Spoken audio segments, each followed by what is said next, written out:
Live আছে।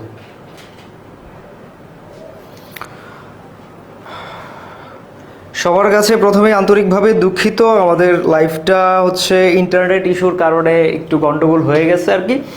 So যারা হচ্ছে যুক্ত ছিলেন সবার কাছে আন্তরিকভাবে দুঃখিত, আমাদের লাইভটা কেটে যাওয়ার কারণে একটু ইন্টারনেট জনিত কিছু সমস্যা দেখা দিয়েছিল। তো সবাই হচ্ছে একটু দ্রুত জানাবেন যে আপনারা পুনরায় রিজয়েন করতে পেরেছেন কিনা, আমাদের সাথে পুনরায় হচ্ছে জয়েন করতে পেরেছি কিনা আমরা সবাই ভাইয়াকে একটু জানিয়ে দিই।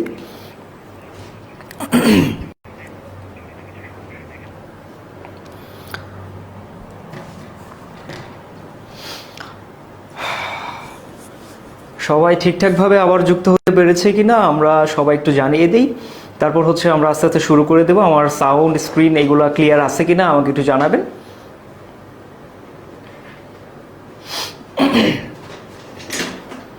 ওকে, অল ওকে, ঠিক আছে। তাহলে হচ্ছে আমরা আস্তে আস্তে শুরু করে দেই, সব কিছু যদি ঠিকঠাক থাকে আমাদের দেরি না করে শুরু করে দেই আমাদের টপিক। আচ্ছা, সবাই একটু খেয়াল করি যে আমরা পড়ছিলাম ডিকার্বক্সিলেশন, রাইট? ডিকার্বক্সিলেশন মানে হচ্ছে আমরা একটু আগে জেনেছি ডিকার্বক্সিলেশন মানে হচ্ছে কার্বন সংখ্যা হ্রাস। কার্বন সংখ্যা হ্রাস পাওয়াকেই বলা হয় হচ্ছে ডিকার্বক্সিলেশন। সো এখন আমাদের একটু দেখতে হবে যে আমরা যে বিক্রিয়াটা করতে যাচ্ছি সেখানে আসলেই কার্বন সংখ্যা হ্রাস পায় কিনা। সো ডিকার্বক্সিলেশন বিক্রিয়া করার জন্য আমার লাগবে ফ্যাটি অ্যাসিডের সোডিয়াম লবণ। আমার প্রথমেই যেটা দরকার সেটা হচ্ছে ফ্যাটি অ্যাসিডের কি লবণ? ফ্যাটি অ্যাসিডের সোডিয়াম লবণ ধরেন আপনি নিলেন। সেই ফ্যাটি অ্যাসিডের সোডিয়াম লবণের সাথে আপনি কি দিবেন? ফ্যাটি অ্যাসিডের সোডিয়াম লবণের সাথে আপনি যোগ করবেন হচ্ছে সোডা লাইম আপনি যোগ করবেন। সো এখন একটু দেখেন সোডা লাইম জিনিসটা কি। সোডা লাইমের এই যে সোডা শব্দটা রিপ্রেজেন্ট করতেছে হচ্ছে সোডিয়াম হাইড্রোক্সাইড এবং লাইম যেটা আছে সেটা ক্যালসিয়াম অক্সাইডকে রিপ্রেজেন্ট করে। আশা করি সবাই জানি এই সোডা লাইম শব্দটার মধ্যে দুইটা জিনিস লুকায়িত। কি কি দুইটা জিনিস? একটা হচ্ছে সোডিয়াম হাইড্রোক্সাইড আর একটা হচ্ছে ক্যালসিয়াম অক্সাইড। সোডা লাইম শব্দটার মধ্যে দুইটা জিনিস লুকায়িত, একটা হচ্ছে সোডিয়াম হাইড্রোক্সাইড আর একটা হচ্ছে ক্যালসিয়াম অক্সাইড। সো এই যে এখানে আপনি সোডা লাইম দিলেন কিসের সাথে? ফ্যাটি অ্যাসিডের সোডিয়াম লবণের সাথে আপনি সোডা লাইম যোগ করলেন। এই ফ্যাটি অ্যাসিডের সোডিয়াম লবণের সাথে সোডা লাইম যোগ করলে আপনি যেটা পেয়ে যাবেন সেটা হচ্ছে আপনার অ্যালকেন। কি পেয়ে যাবেন আপনি যেটা পেয়ে যাবেন সেটা হচ্ছে অ্যালকেন। আমরা যদি একটু যে কোনো একটা বিক্রিয়া দেখে নেই, খেয়াল করেন, আমি যদি যে কোনো একটা এক্সাম্পল দেখে নেই তাহলে হচ্ছে আমাদের কাছে ক্লিয়ার হয়ে যাবে বিষয়টা। ধরেন যে ফ্যাটি অ্যাসিডের যে কোনো সোডিয়াম লবণ আছে CH3COONF, ফ্যাটি অ্যাসিডের সোডিয়াম লবণ আমি নিলাম। সাথে আমি কি নিলাম? সাথে আমি নিলাম সোডিয়াম হাইড্রোক্সাইড আর ক্যালসিয়াম অক্সাইড। এই যে সোডিয়াম হাইড্রোক্সাইড এবং ক্যালসিয়াম অক্সাইডের যে মিশ্রণটা আছে সেটাকে বলা হয় হচ্ছে সোডা লাইম। এখন আপনাকে একটা কথা মনে রাখতে বলছিলাম, সেটা হচ্ছে কণা নাও। একটু খেয়াল করেন, এই ট্রিকের মাধ্যমে আপনি খুব সহজেই এই বিক্রিয়াটা মনে রাখতে পারবেন। দেখেন একটু ভালোভাবে, এখানে কি আছে? এখানে আছে COONA, তার মানে হচ্ছে কণা। আর পরে কি নিতে হবে? পরে নিতে হবে আবার নাও। সো এই যে নাও, NaO নাও। সো এইটুকু আপনি আলাদা করে ফেলবেন। এইটুকু আলাদা করলে কি দাঁড়ায়? Na2CO3, আমরা সবাই বুঝতে পারছি Na2CO3। এরপর কি আছে এখানে? CH3, সাথে আছে হচ্ছে এখানে H, এই দুইটা যুক্ত হয়ে যাবে। যুক্ত হয়ে কি তৈরি হবে? একটা অ্যালকেন তৈরি হবে। এই অ্যালকেনটা আমরা যেটা পেলাম এখন সেটা হচ্ছে মিথেন। সো একটু খেয়াল করেন, এইখানে একটা জৈব যৌগ ছিল আপনার, এই যে এটা একটা জৈব যৌগ। এই জৈব যৌগের মধ্যে কার্বন ছিল কয়টা? এই জৈব যৌগটার মধ্যে কার্বন ছিল দুইটা। এখন যেই জৈব যৌগটা আপনি পেলেন বিক্রিয়ার পরে সেইখানে একটা কার্বন বিদ্যমান, একটা কার্বন।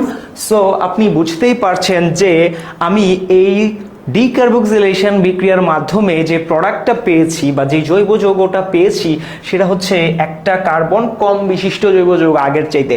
সো এইটাকে এই কারণে বলা হয় ডিকার্বক্সিলেশন বিক্রিয়া। এখানে যে বিক্রিয়াটা লেখা আছে টাইপিং মিস্টেকের কারণে ভুল হয়েছে, আপনারা হচ্ছে এই বিক্রিয়াটা লিখে নেবেন এবং এই বিক্রিয়াটা বোধগম্য হয়েছে কিনা সেটাও আমাকে একটু জানিয়ে দিবেন। এই বিক্রিয়াটা আপনাদের বোধগম্য হয়েছে কিনা সেটাও হচ্ছে আমাকে একটু জানিয়ে দিবেন।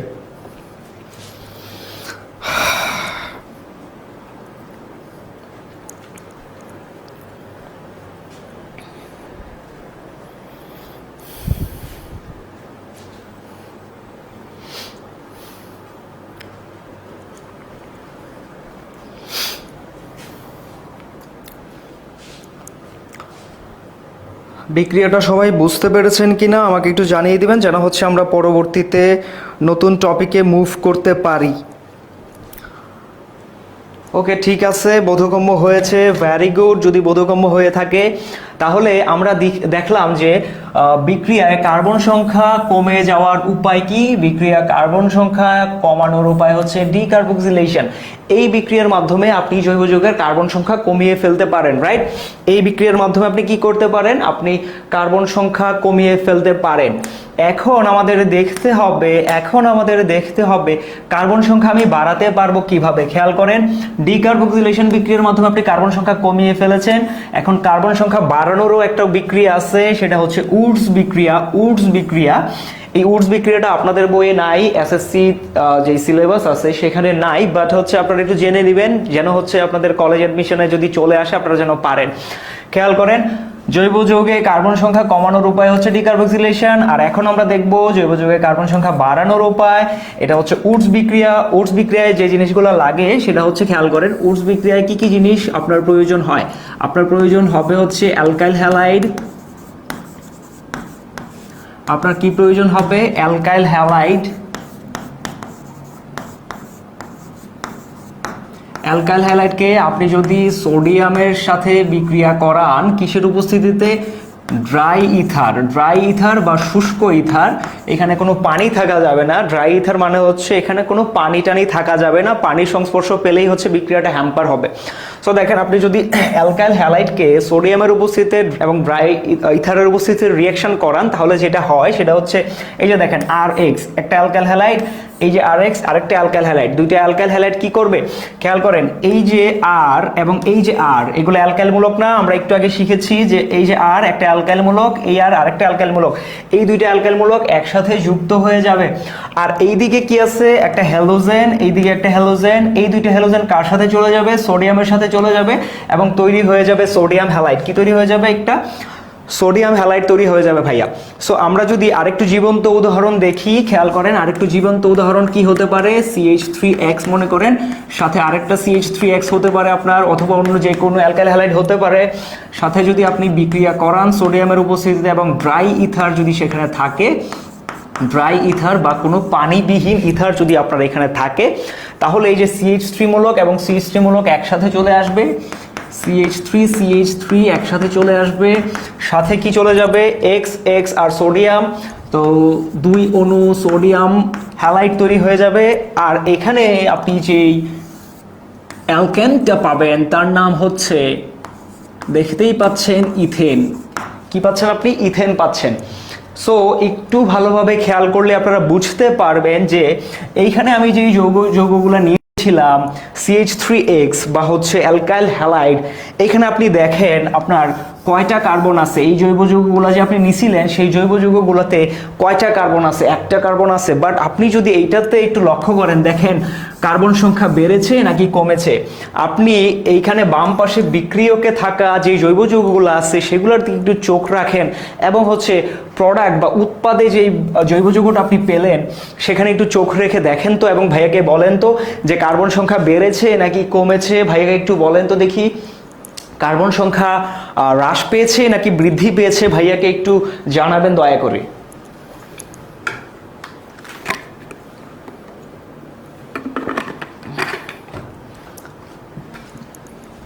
দ্বিগুণ হয়েছে কিনা ত্রিগুণ হয়েছে সেটা বড় কথা নয়, বড় কথা হচ্ছে কার্বন সংখ্যা বাড়বে। কার্বন সংখ্যা কি হবে, বাড়বে। এই উডস বিক্রিয়ার মাধ্যমে কার্বন সংখ্যা বাড়বে। আমি আরেকটা উদাহরণ দেখাই, যারা হচ্ছে দ্বিগুণ হয়েছে এরকম বলছেন তাদের জন্য আরেকটা উদাহরণ দেখাই, সেটা দেখালে আরেকটু কনসেপ্টটা ক্লিয়ার হয়ে যাবে। ধরেন যে আপনার কাছে আছে CH3X, সাথে আছে হচ্ছে C2H5X, এবং আপনি দিলেন হচ্ছে সোডিয়াম এবং ড্রাই ইথার। এই জিনিসগুলো যখন আপনি দিবেন তখন কি হয় একটু খেয়াল করি। এইখানে একটা অ্যালকাইল মূলক আছে, এইখানে একটা অ্যালকাইল মূলক আছে। এই অ্যালকাইল মূলকটার নাম মিথাইল, এই অ্যালকাইল মূলকটার নাম ইথাইল। এই দুইটা একসাথে যুক্ত হয়ে যাবে, যুক্ত হয়ে কি তৈরি করবে, CH3C2H5 তৈরি করবে। সাথে কি আসবে, সাথে আসবে হচ্ছে X এবং সোডিয়াম, এগুলো মিলে NaX তৈরি করবে, দুই অণু, রাইট। সো এখন একটু দেখেন, এই যে প্রোডাক্টটা আপনি পেলেন, এই প্রোডাক্টটা একটু দেখেন, 3টা কার্বন বিশিষ্ট, এবং হাইড্রোজেন কয়টা আছে? হাইড্রোজেন আছে 8টা। সো এই যে এই জিনিসটা আপনি পেলেন, এর নাম হচ্ছে কি? অবশ্যই এর নাম কিন্তু প্রোপেন। সো এখন আপনি একটু চোখ খুলে দেখেন যে সবসময় যে ডাবল হবে এরকম কোনো কথা নাই। আপনার যে কোনো গুণিতকে আপনার আসতে পারে জিনিসটা, খেয়াল করেন। আর আরেকটা জিনিস, সেটা হচ্ছে এইখানে ছিল একটা কার্বন বিশিষ্ট জৈব যৌগ, এইখানে ছিল 2টা কার্বন বিশিষ্ট জৈব যৌগ, কিন্তু আমি প্রোডাক্ট হিসেবে যেটা পেলাম সেটা হচ্ছে 3 কার্বন বিশিষ্ট একটা জৈব যৌগ। অর্থাৎ উডস বিক্রিয়ার মাধ্যমে হচ্ছে আমরা কি করতে পারি? উডস বিক্রিয়ার মাধ্যমে হচ্ছে আমরা কার্বন সংখ্যা বাড়াতে পারি জৈব যৌগে। সো আপনাদের কলেজ অ্যাডমিশনে যখনই হচ্ছে কোশ্চেন চলে আসবে যে ভাইয়া তুমি কি করো, তুমি হচ্ছে কার্বন সংখ্যা বাড়িয়ে দেখাও কোনো একটা বিক্রিয়ার মাধ্যমে, তাহলে আপনি উডস বিক্রিয়ার উদাহরণ কিন্তু খুব সহজেই দিয়ে ফেলতে পারবেন। আরেকটা বিক্রিয়া আছে, সেটা হচ্ছে সিএন মূলক যুক্ত করার বিক্রিয়া। সেটা আপনারা ইন্টারে জানতে পারবেন যে সিএন বা সায়ানোমূলক নাইট্রাইল মূলক যদি আপনি যুক্ত করেন কোনো একটা জৈব যৌগের মধ্যে, তাহলে হচ্ছে কার্বন সংখ্যা বাড়ে। বাট সেটা হচ্ছে আপাতত আমরা স্কিপ করি, আমরা হচ্ছে ইন্টারে গিয়ে ওটা পড়বো। এখন আপাতত এটাই জেনে নেই যে কার্বন সংখ্যা কমানোর বিক্রিয়ার নাম হচ্ছে সবচেয়ে পরিচিত যেটা, সেটা হচ্ছে ডিকার্বক্সিলেশন বিক্রিয়া। আর হচ্ছে কার্বন সংখ্যা বাড়ানোর যে বিক্রিয়া সেটা হচ্ছে উডস বিক্রিয়া। এই দুটাই হচ্ছে সবচেয়ে পরিচিত বিক্রিয়া। সো সবার কাছে বোধগম্য হয়েছে কিনা একটু আমাকে জানাবেন, সবার কাছে বোধগম্য হয়েছে কিনা একটু জানাবেন।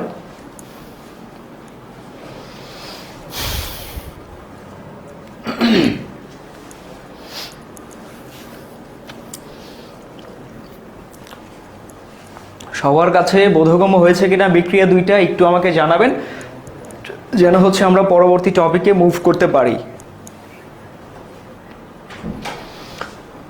ওকে, সবার কাছে বোধগম্য হয়েছে।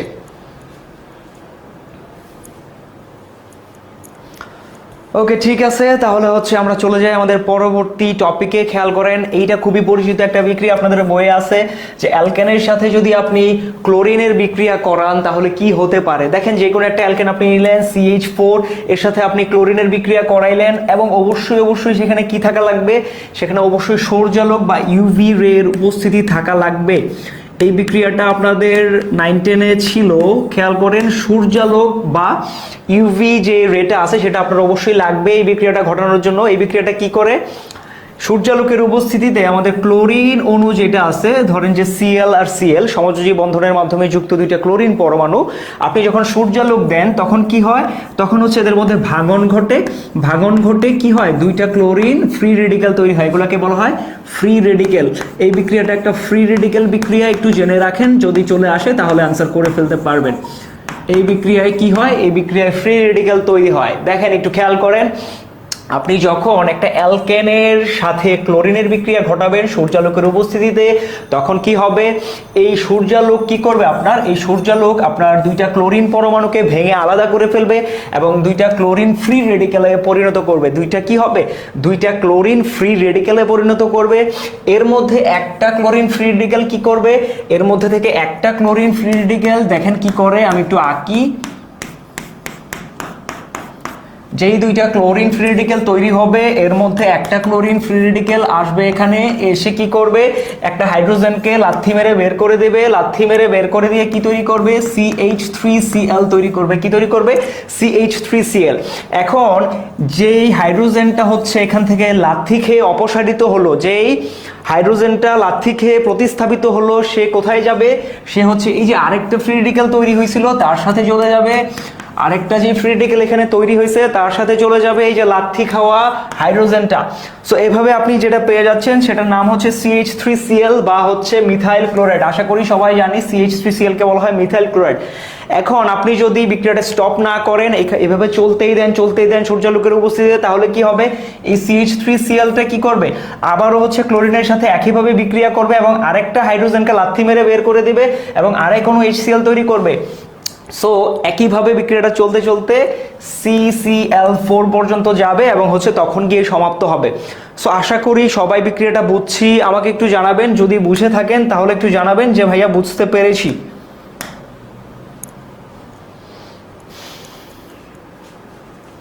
যদি হচ্ছে আপনাদের কাছে বোধগম্য হয়ে থাকে সবাই জানাবেন যে ভাইয়া বুঝেছি।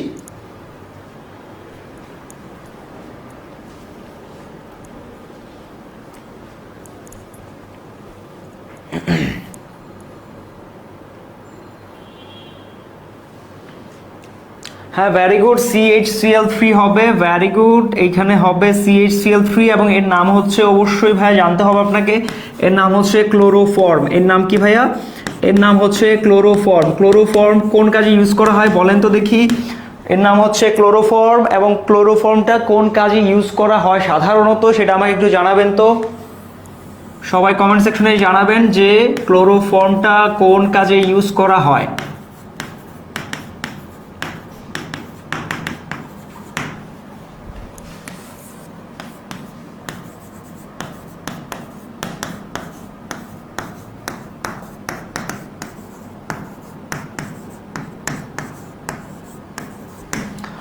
সবাই ভাইয়াকে জানাবেন যে ওকে, ভেরি গুড ভেরি গুড। ক্লোরোফর্মকে চেতনানাশক হিসেবে ইউজ করা হয়।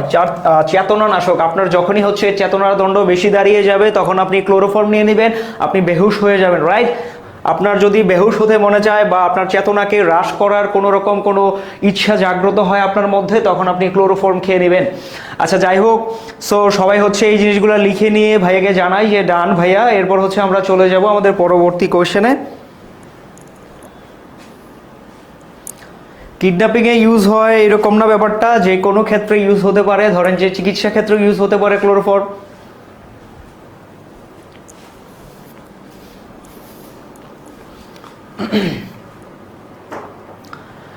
আচ্ছা ঠিক আছে, তাহলে হচ্ছে আমরা দেখলাম যে অ্যালকেনের সাথে ক্লোরিনের বিক্রিয়ায় কি কি তৈরি হতে পারে, এবং একটু মনে রাখবেন যে এখানে অবশ্যই ইউভি বা সূর্যালোকটা আবশ্যক। এই জিনিসটা না দিলে ফ্রি রেডিক্যাল তৈরি হয় না, ফ্রি রেডিক্যাল তৈরি না হলে আমাদের এই বিক্রিয়াটা সম্পন্ন হয় না। সো এই বিক্রিয়াতে ইউভি বা সূর্যালোকের উপস্থিতি আবশ্যক, সূর্যালোকের উপস্থিতিটা আবশ্যক কেন? ফ্রি রেডিক্যাল তৈরি করার জন্য।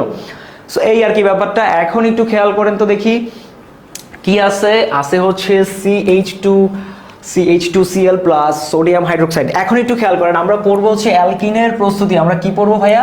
আমরা পড়বো হচ্ছে অ্যালকিনের প্রস্তুতি। আমরা এখন যেটা দেখবো সেটা হচ্ছে অ্যালকিনের প্রস্তুতি। সো আশা করি অ্যালকিন কি জিনিস এটা সম্পর্কে আপনারা সবাই পরিচিত কম বেশি। এখন অ্যালকিন প্রস্তুতির সবচেয়ে বড় একটা বিক্রিয়া হচ্ছে অপসারণ বিক্রিয়া। একটু লিখে নেন যে এই বিক্রিয়াটার নাম হচ্ছে অপসারণ বিক্রিয়া। এই বিক্রিয়াটার নাম হচ্ছে অপসারণ বিক্রিয়া, একটু লিখে নেন অপসারণ বিক্রিয়া। এই যে প্রথম বিক্রিয়াটা, এর নাম হচ্ছে অপসারণ বিক্রিয়া। এবং এই বিক্রিয়ায় কি করা হয়? এই বিক্রিয়ায় অ্যালকাইল হ্যালাইড বা আরএক্স যেটা আছে সেটার সাথে সোডিয়াম হাইড্রোক্সাইড অ্যাড করা হয়। সোডিয়াম হাইড্রোক্সাইড থাকে অ্যালকোহলীয় সোডিয়াম হাইড্রোক্সাইড থাকে। এবং এইটা যদি করা হয় তাহলে যেটা হয় সেটা হচ্ছে অ্যালকিন এবং হচ্ছে সোডিয়াম ক্লোরাইড এবং পানি তৈরি হয়। আমি একটু ভেঙে দেখাচ্ছি বিক্রিয়াটা। ধরেন যে আপনার কাছে এইরকম একটা আরএক্স বা অ্যালকাইল হ্যালাইড আছে। খেয়াল করেন সবাই, হচ্ছে একটু খেয়াল করেন, এইরকম একটা অ্যালকাইল হ্যালাইড আছে, এর নাম হচ্ছে ইথাইল ক্লোরাইড। আপনারা বুঝতেই পারছেন। এখানে যদি আপনি সোডিয়াম হাইড্রোক্সাইড অ্যাড করেন অবশ্যই সেটা কি হতে হবে? অ্যালকোহলীয় মানে হচ্ছে অ্যালকোহলে দ্রবীভূত সোডিয়াম হাইড্রোক্সাইড। এটা আপনাদের বইয়ে নাই, একটু দয়া করে লিখে নেন, খুবই ইম্পর্টেন্ট। এই অ্যালকোহলীয় সোডিয়াম হাইড্রোক্সাইড মানে হচ্ছে কি? অ্যালকোহলে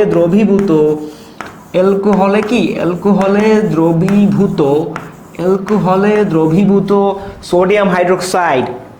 সো আপনি যদি হচ্ছে এই আরএক্স বা হচ্ছে কি এটাকে বলা হয় অ্যালকাইল হ্যালাইডকে সোডিয়াম হাইড্রোক্সাইডের সাথে বিক্রিয়া করান, অ্যালকোহলীয় সোডিয়াম হাইড্রোক্সাইডের সাথে, তাহলে যেটা হয় একটু খেয়াল করি আমরা সবাই। তাহলে যেটা হয় সেটা হচ্ছে আমাদের এই ক্লোরিনটা চলে যায়। আবার এই ক্লোরিনের পাশের যে কার্বনটা আছে, দেখেন এই ক্লোরিনটা এই কার্বনের সাথে যুক্ত, বুঝতেই পারতেছেন এই ক্লোরিনটা এই কার্বনের সাথে যুক্ত। সো দেখেন ক্লোরিনটা চলে যায় এবং এই কার্বনের পাশের যে কার্বনটা আছে সেখান থেকে একটা কি চলে যায়? সেখান থেকে একটা হাইড্রোজেন চলে যায়। একটু খেয়াল করেন, ক্লোরিনটা যে কার্বনের সাথে যুক্ত তাকে বলা হয় আলফা কার্বন, এবং এই আলফা কার্বনের পাশের কার্বনকে বলা হয় বিটা কার্বন। সো সবাই একটু জেনে নেবেন। হ্যাঁ, ক্লোরিনটা ঠিক যেই কার্বনের সাথে সরাসরি যুক্ত তাকে বলা হয় আলফা কার্বন, আলফা কার্বনের পাশের কার্বনটাকে বলা হবে বিটা কার্বন। সো একটু দেখেন, আপনি যখন এই অ্যালকাইল হ্যালাইডটাকে সোডিয়াম হাইড্রোক্সাইডের সাথে বিক্রিয়া করাবেন তখন যেটা হয় সেটা হচ্ছে আলফা কার্বন থেকে ক্লোরিনটা চলে যায় আর বিটা কার্বন থেকে হাইড্রোজেনটা চলে গিয়ে এখানে কতটুকু থাকে? যতটুকু থাকে তা হচ্ছে এই যে এইটুকু থাকে। খেয়াল করেন কি থাকে? CH2 থাকে। কি থাকে? CH2 থেকে যায়, CH2 থেকে যায়, CH2 থেকে যায়। এই যে কার্বন সাথে দুইটা হাইড্রোজেন, এই যে কার্বন সাথে দুইটা হাইড্রোজেন থেকে যায়। বাকি এই যে H আর Cl এইগুলা চলে আসে। এইগুলা কোত্থেকে চলে আসে? বিক্রিয়া থেকে বেরিয়ে চলে আসে। চলে এসে কার সাথে আসে দেখেন তো দেখি। HCl আছে না আপনার বিক্রিয়া থেকে, কি বের হলো? HCl এর সাথে সোডিয়াম হাইড্রোক্সাইড, একটু চিন্তা করেন কি হবে? H2O আর NaCl তৈরি হবে, বুঝতেই পারছি আমরা সবাই। সো এইটা হচ্ছে তৈরি হয়ে যায়। সো আমাদের মূল প্রোডাক্টটা হচ্ছে এখানে এই অ্যালকিনটাই হচ্ছে এখানে আমার মূল প্রোডাক্ট। আমি এই বিক্রিয়ার মাধ্যমে মূলত কি করি? আমি এই বিক্রিয়ার মাধ্যমে এই ক্লোরিন এবং হচ্ছে হাইড্রোজেনকে অপসারণ করি। আমি এই যে অ্যালকোহলীয় সোডিয়াম হাইড্রোক্সাইডকে যখন এই RX বা অ্যালকাইল হ্যালাইডের সাথে বিক্রিয়া করাই, তখন মূলত আমি এই ক্লোরিন আর হাইড্রোজেনকে অপসারণ করি। তাই এই বিক্রিয়ার নাম হচ্ছে অপসারণ বিক্রিয়া। এবং এই বিক্রিয়া যেটা মূলত তৈরি হয় সেটা হচ্ছে এই দুজন চলে গেলে যা থাকে, অর্থাৎ একটা অ্যালকিন থেকে যায়। সো সবাই হচ্ছে এই অপসারণ বিক্রিয়াটা বুঝেছেন কিনা আমাকে একটু জানাবেন। অপসারণ বিক্রিয়াটা সবার বোধগম্য হয়েছে কিনা একটু আমাকে জানাবেন।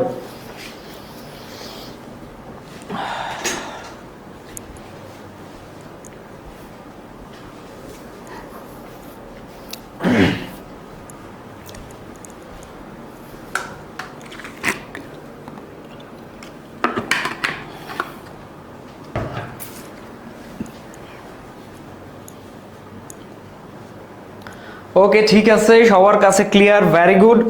এখন হচ্ছে আমরা একটু চলে যাই আমাদের পরবর্তী যে বিক্রিয়াটা আছে সেখানে। খেয়াল করেন, প্রথম বিক্রিয়াটা ছিল অপসারণ বিক্রিয়া, দ্বিতীয় বিক্রিয়াটাও অপসারণ বিক্রিয়া। এখানেও অপসারণ হবে, কিভাবে হবে আমরা দেখব। প্রথমটা আমাদের ডান। এখন হচ্ছে আমরা দেখব এখন আমরা দেখব অ্যালকিনের প্রস্তুতি। আমরা কি দেখব ভাইয়া? আমরা দেখব হচ্ছে অ্যালকিনের প্রস্তুতি কোথা থেকে? অ্যালকোহল থেকে। অ্যালকোহল থেকে কিভাবে আপনি অ্যালকিন প্রস্তুত করতে পারেন। অ্যালকোহল মানে কি বলেন তো দেখি? কেউ একজন আমাকে জানান তো দেখি অ্যালকোহল মানেটা কি?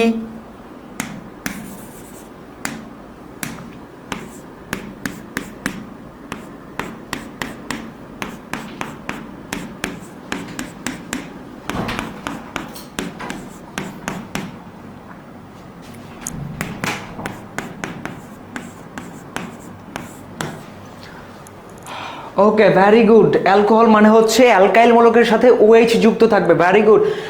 অ্যালকোহল মানে হচ্ছে ROH। এখন দেখেন এই যে এইখানে কি আছে? এইখানে একটা অ্যালকোহল দেওয়া আছে। এই অ্যালকোহলটার নাম হচ্ছে ইথানল। আপনারা দেখলেই বুঝতে পারবেন এর নাম হচ্ছে ইথানল। এখন এই ইথানলকে যখন হচ্ছে আমি H2SO4 এর সাথে বিক্রিয়া করাবো, H2SO4 হচ্ছে সালফিউরিক অ্যাসিড, সবাই জানেন। এখন আরেকটা কথা লিখে রাখেন, সালফিউরিক অ্যাসিড হচ্ছে নিরোধক, খুবই ভালো একটা নিরোধক হিসেবে কাজ করতে পারে। কে? এই যে H2SO4 বা হচ্ছে সালফিউরিক অ্যাসিড আছে, এটা খুবই ভালো একটা নিরোধক। নিরোধক মানে হচ্ছে এটা কি করে? এটা পানি বের করতে পারে।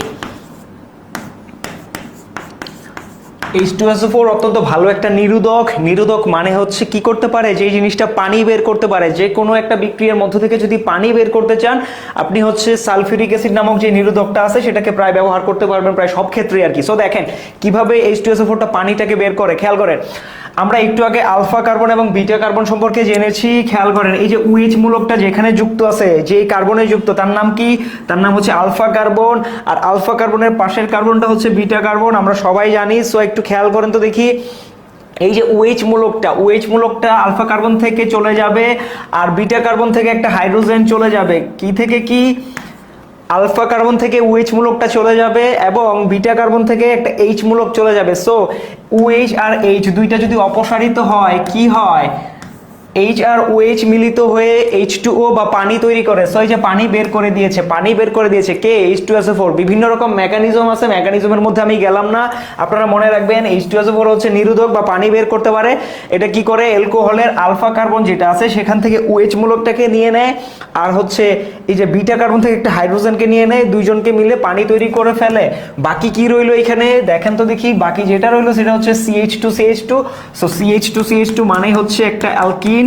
সো এই যে অ্যালকিন আপনি পেয়ে গেলেন। সো এখন একটু বলেন, এই যে 2 নম্বর বিক্রিয়াটা বা অ্যালকোহল থেকে আমরা কিভাবে হচ্ছে এই নিরোধক সালফিউরিক অ্যাসিড নামক নিরোধক ব্যবহার করে কিভাবে আমরা অ্যালকিন পেতে পারি, সেটা সবার বোধগম্য হয়েছে কিনা আমাকে একটু জানাবেন।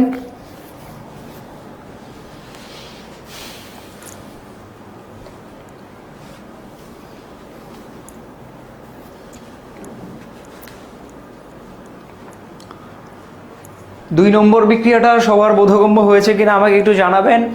মূল কথা হচ্ছে ভাইয়া কি জিনিস, মূল কথা হচ্ছে H2SO4 যেটা সেটা একটা নিরোধক হিসেবে কাজ করে। এখন কিভাবে নিরোধক হিসেবে কাজ করে সেটা হচ্ছে আপনারা পরবর্তীতে জানতে পারবেন যখন মেকানিজম পড়বেন, রিঅ্যাকশন মেকানিজম। এটা অনেক হায়ার লেভেলের কোর্স, এটা হচ্ছে আপনাদের না জানলেও চলবে যে H2SO4 কিভাবে নিরোধক হিসেবে কাজ করে।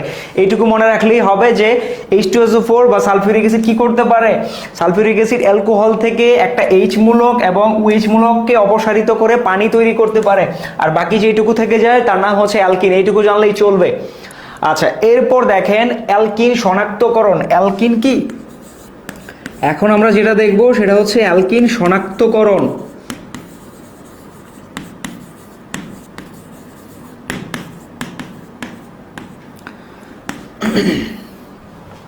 আপনাকে যে কোনো একটা পাত্র দেওয়া আছে, মনে করেন যে এটা একটা পাত্র, এই পাত্রের মধ্যে ধরেন যে অ্যালকিন আছে। কি আছে ভাইয়া, ধরেন যে অ্যালকিন আছে এই পাত্রের মধ্যে। এখন আপনি কিভাবে শনাক্ত করতে পারবেন বা কিভাবে নিশ্চিত হবেন যে এই জিনিসটা হচ্ছে অ্যালকিন? একটু খেয়াল করেন, এইটা প্রস্তুতির বা এটা শনাক্তকরণের মূল বিক্রিয়াটা যেটা সেটা হচ্ছে, একটু খেয়াল করি আমরা সবাই। ধরেন যে একটা অ্যালকিন আমি আঁকলাম, এই ধরেন যে আপনার একটা অ্যালকিন, এই অ্যালকিনটার নাম হচ্ছে ইথিন, সবাই জানি আমরা। এই অ্যালকিনের সাথে যদি আমি ব্রোমিন দ্রবণ দেই, কি দেই ভাইয়া, ব্রোমিন দ্রবণ, আমরা সবাই জানি ব্রোমিন দ্রবণ, ব্রোমিনের বর্ণ থাকে হচ্ছে লাল।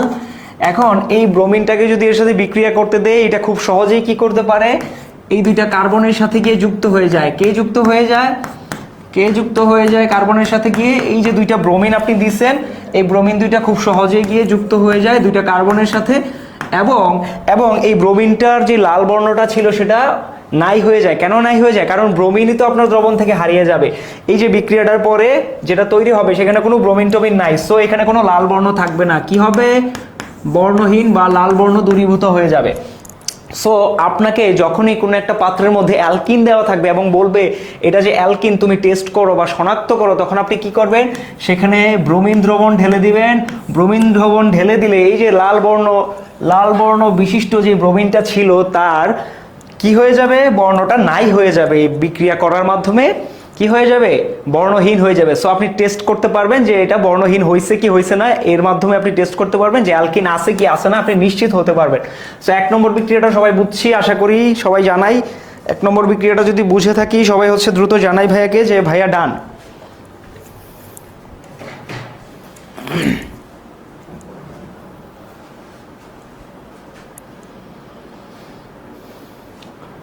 ওকে, ঠিক আছে, আশা করি সবাই জানি এগুলা সবাই জানি।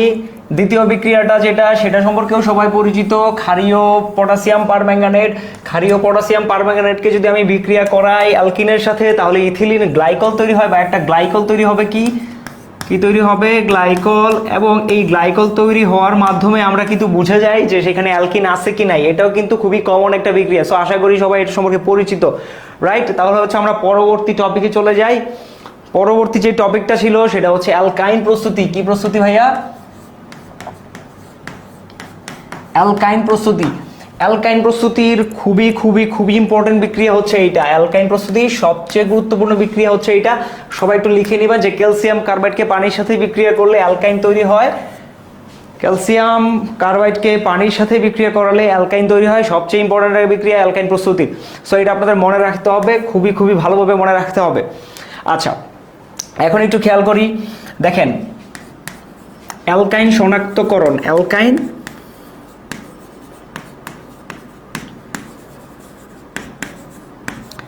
অ্যালকাইন শনাক্তকরণ, খেয়াল করেন আপনি অ্যালকাইন কিভাবে শনাক্ত করতে পারবেন। দেখেন এইখানে যদি কোনো একটা অ্যালকাইন দেওয়া থাকে আপনাকে, আপনি একইভাবে ব্রোমিন দ্রবণ দিবেন। ব্রোমিন দ্রবণটা হচ্ছে লাল থাকে, আমরা সবাই জানি। এই লাল ব্রোমিন দ্রবণ এর সাথে বিক্রিয়া করবে এবং বিক্রিয়া করে এটা তৈরি করে ফেলবে, যেটা হচ্ছে একটা বর্ণহীন জিনিস। সো আপনার দ্রবণ থেকে লাল বর্ণটা কি হয়ে যাবে, দূরীভূত হয়ে যাবে এবং আপনি বুঝে যাবেন যে সেখানে কি আছে, অ্যালকাইন আছে। কি আছে, অ্যালকাইন। একইভাবে পরের বিক্রিয়াটাও দেখেন, পরের বিক্রিয়া কি হয়েছে, এই যে অ্যালকাইনটা কি করছে, 20% H2SO4 এবং 2% HgSO4 এর সাথে বিক্রিয়া করছে পানির উপস্থিতিতে, এবং যেটা তৈরি করে সেটা হচ্ছে অ্যালডিহাইড। কি তৈরি করে, অ্যালডিহাইড। এটা একটা অ্যালডিহাইড। আশা করি অ্যালডিহাইড সম্পর্কে সবাই পরিচিত। অ্যালডিহাইড, বলেন তো দেখি অ্যালডিহাইড চিনার সবচেয়ে বড় জিনিস কি? আপনি যে কোনো, আপনার কাছে যে কোনো একটা ধরেন যে দেওয়া আছে কার্যকরীমূলক বিশিষ্ট একটা যে কোনো জৈব যৌগ, আপনি কি দেখে বুঝবেন যে সেটা অ্যালডিহাইড? যে কেউ একজন হচ্ছে আমাকে জানাবেন যে অ্যালডিহাইড আপনি চিনতে পারবেন কিভাবে, অ্যালডিহাইড আপনি চিনতে পারবেন কিভাবে, কোনো একটা মনে করেন যে কোনো একটা ফর্মুলা আপনার সামনে দেওয়া আছে, আপনি কিভাবে চিনতে পারবেন? ভেরি গুড, সিএইচও থাকতে হবে। কি থাকতে হবে? সিএইচও থাকলে আপনি বুঝে যাবেন যে সেটা হচ্ছে অ্যালডিহাইড। সো দেখেন 2 নম্বর বিক্রিয়াটাও কিন্তু খুবই খুবই ইম্পর্টেন্ট। 2 নম্বর বিক্রিয়া যেটা, সেটা হচ্ছে অ্যালকাইনকে যদি আপনি 20% H2SO4 মানে সালফিউরিক অ্যাসিড এবং হচ্ছে 2% মার্কিউরিক সালফেটের সাথে বিক্রিয়া করান, তাহলে যেটা তৈরি হবে সেটা হচ্ছে অ্যালডিহাইড। এটা অ্যালডিহাইড প্রস্তুতির একটা গুরুত্বপূর্ণ বিক্রিয়া বলে আপনি অভিহিত করতে পারেন। এখন আমার কথা হচ্ছে ভাইয়া, অ্যালকিন এবং অ্যালকাইনের মধ্যে আমি পার্থক্য করব কিভাবে? সবাই একটু খেয়াল করি, একটু ভালোভাবে খেয়াল করি। অ্যালকিন ভার্সেস অ্যালকাইন, এই দুইটার মধ্যে আমি পার্থক্য করব কিভাবে? ধরেন যে আপনার এইটা একটা পাত্র, এইটা একটা পাত্র, এটা হচ্ছে এ পাত্র, এটা হচ্ছে বি পাত্র। ধরেন যে এ পাত্রে দেওয়া আছে অ্যালকিন, এই পাত্রে দেওয়া আছে অ্যালকাইন। এখন আপনি কিভাবে বুঝবেন যে এই পাত্রে অ্যালকিন আর এই পাত্রে অ্যালকাইন দেওয়া আছে? আপনি কিভাবে বুঝবেন বলেন তো দেখি কেউ একজন আমাকে। ধরেন যে এ এবং বি নামক দুইটা পাত্র দেওয়া আছে, এই পাত্রে অ্যালকিন আছে, এই পাত্রে অ্যালকাইন আছে। এখন আপনি বুঝবেন কিভাবে? বুঝবেন কিভাবে? টেস্ট করবেন কিভাবে বলেন তো দেখি।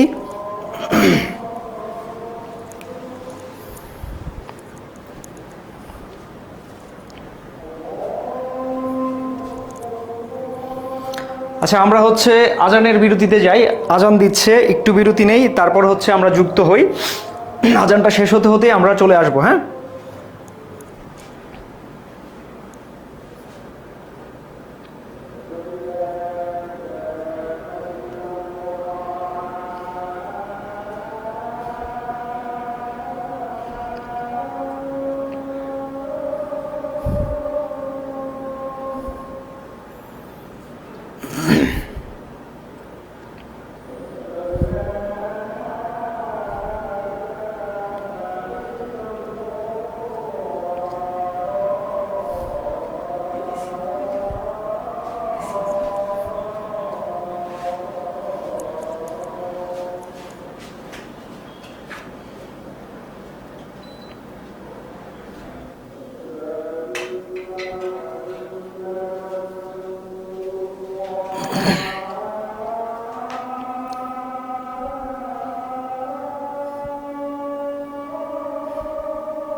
আচ্ছা, আমরা এক একজন হচ্ছে এক একটা উত্তর দিচ্ছি, খেয়াল করেন। এইরকম কিছু না, ধরেন যে আপনার কোন একটা পাত্রের মধ্যে অ্যালকিন আছে আর অ্যালকাইন আছে, আমি কিভাবে বুঝবো? খেয়াল করেন, এখানে বোঝার একটা সুন্দর একটা বিক্রিয়া আছে, কিভাবে আপনি বুঝতে পারবেন। খেয়াল করেন, খেয়াল করেন, একটু ভালোভাবে খেয়াল করেন। ধরেন যে আপনার যে কোনো একটা অ্যালকাইন আছে, ধরেন যে এটা একটা অ্যালকাইন, এর নাম হচ্ছে ইথাইন। একটু খেয়াল করেন, এই ইথাইনকে যদি আপনি বিক্রিয়া করান ডাইঅ্যামিন সিলভার হাইড্রোক্সাইডের সাথে, কিসের সাথে ভাইয়া?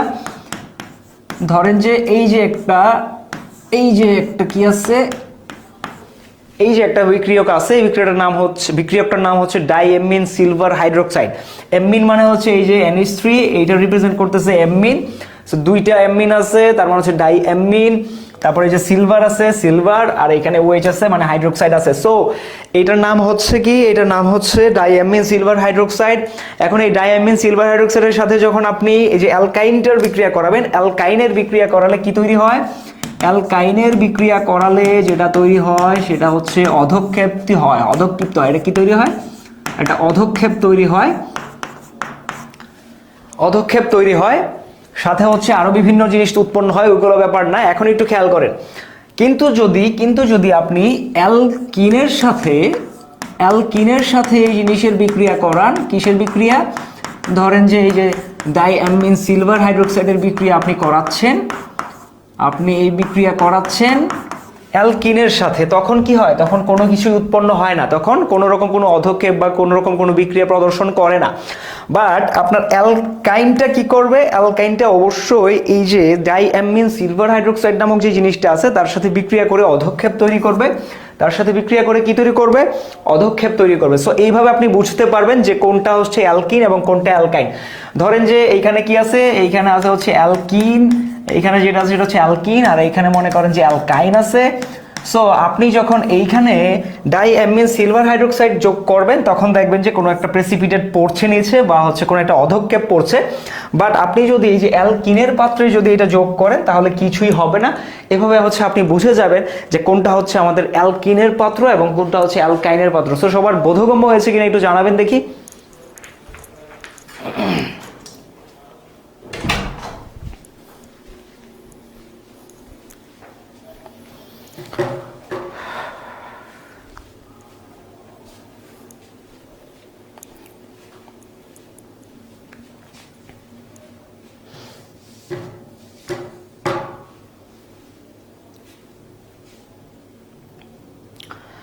নাইম মাহমুদ ভালো একটা কথা বলেছেন। এটা অবশ্যই, হ্যাঁ, এটা অবশ্যই হচ্ছে প্রেসিপিটেশন রিঅ্যাকশন, মানে প্রেসিপিটেশন বলতে এখানে প্রেসিপিটেট পরে আর কি।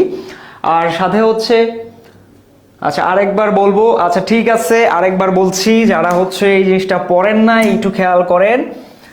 ধরেন যে আপনার যে কোনো একটা কি আছে, অ্যালকাইন আছে, এই হচ্ছে ধরেন ইথাইন। এইটা কি করতে পারে? এই ইথাইনটা হচ্ছে ডাইঅ্যামিন সিলভার হাইড্রোক্সাইডের সাথে, এই যে ডাইঅ্যামিন সিলভার হাইড্রোক্সাইডটা হচ্ছে এইটা, এই যে এই যৌগটা হচ্ছে ডাইঅ্যামিন সিলভার হাইড্রোক্সাইড, এটার সাথে বিক্রিয়া করতে পারে। বিক্রিয়া করে কি তৈরি করতে পারে?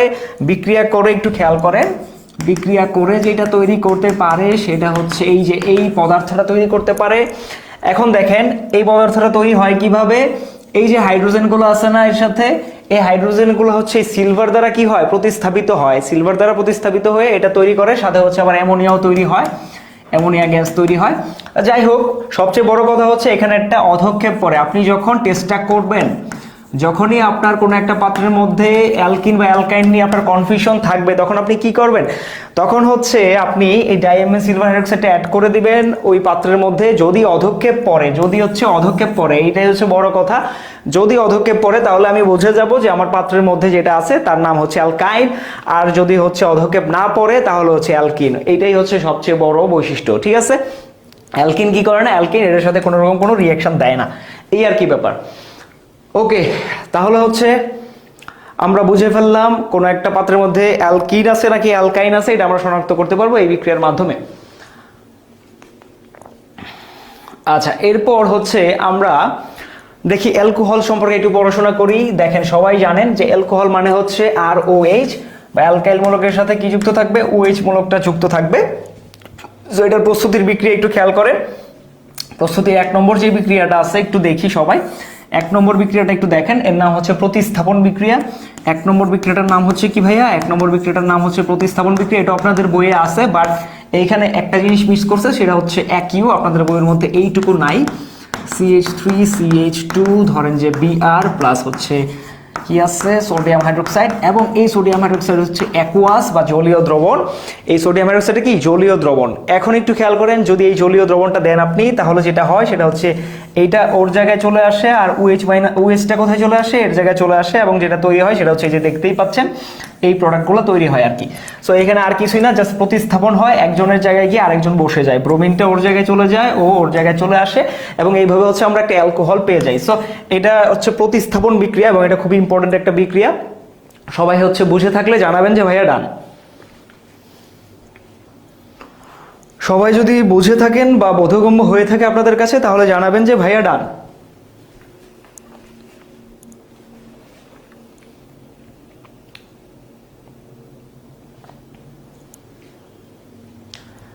জাভেদ জিমি ভাই, আপনার দুনিয়া বড় নিষ্ঠুর, স্বাধীন ভাই মোর কমেন্ট পড়ে না, যাই ল্যাবে গিয়ে অধক্ষেপণ টেস্ট করি।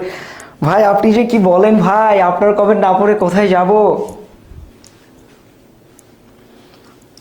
ওকে, বোধগম্য হয়েছে। বোধগম্য হলে আমরা আস্তে আস্তে সামনের দিকে আগাই। খেয়াল করি আমরা সবাই, এখানে কি দেওয়া আছে? অ্যালকোহল, এবং বলা আছে কি দেখেন তো দেখি। মূলত এখানে আমরা যেটা পড়বো সেটা হচ্ছে জৈব অ্যাসিডের প্রস্তুতি। অ্যালকোহল লেখার কথা ছিল না এখানে, এখানে হবে হচ্ছে জৈব অ্যাসিড বা কার্বক্সিলিক অ্যাসিড। সো এখন আমরা জৈব অ্যাসিডের প্রস্তুতি এবং তার কিছু বিক্রিয়া দেখব। প্রথম কথাই হচ্ছে একটু খেয়াল করেন, দেখেন ভাই, অ্যালকোহলকে জারণ করলে, অ্যালকোহলকে কি করলে জারণ করলে অ্যালডিহাইড তৈরি হয়, আশা করি সবাই জানি। আবার এই অ্যালডিহাইডটাকে যদি আমি জারণ করি, কি পাওয়া যায়? জৈব অ্যাসিড বা কার্বক্সিলিক অ্যাসিড পাওয়া যায়। কারণ জারণ আমি কি দিয়ে করতে পারি? জারণ আমি পটাশিয়াম ডাইক্রোমেট দিয়ে করতে পারি, পটাশিয়াম পারম্যাঙ্গানেট দিয়ে করতে পারি, যাই হোক করলাম আর কি, আমি যেভাবে ইচ্ছা জারণ করলাম। ধরেন অ্যালকোহলকে কি পাবো? অ্যালডিহাইড, অ্যালডিহাইডকে জারণ করলে কার্বক্সিলিক অ্যাসিড পাবো।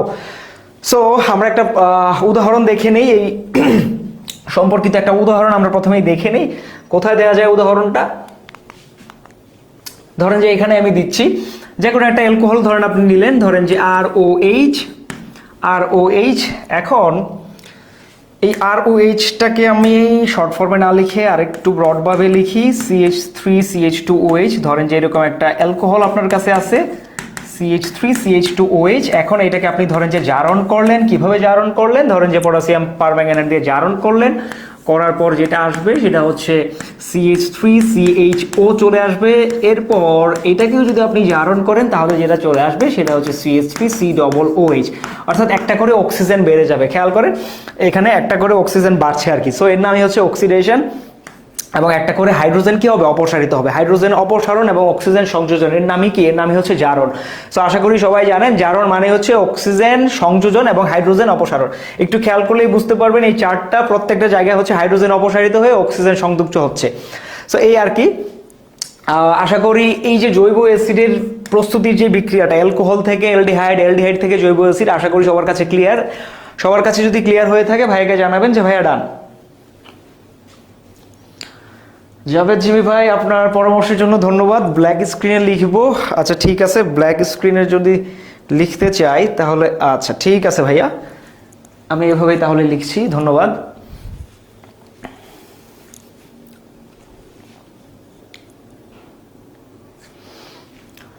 তাহলে আমরা কি বুঝলাম? আমরা যেটা বুঝলাম সেটা হচ্ছে অ্যালকোহলকে জারণ করলে অ্যালডিহাইড, অ্যালডিহাইডকে জারণ করলে কার্বক্সিলিক অ্যাসিড তৈরি হয়, রাইট?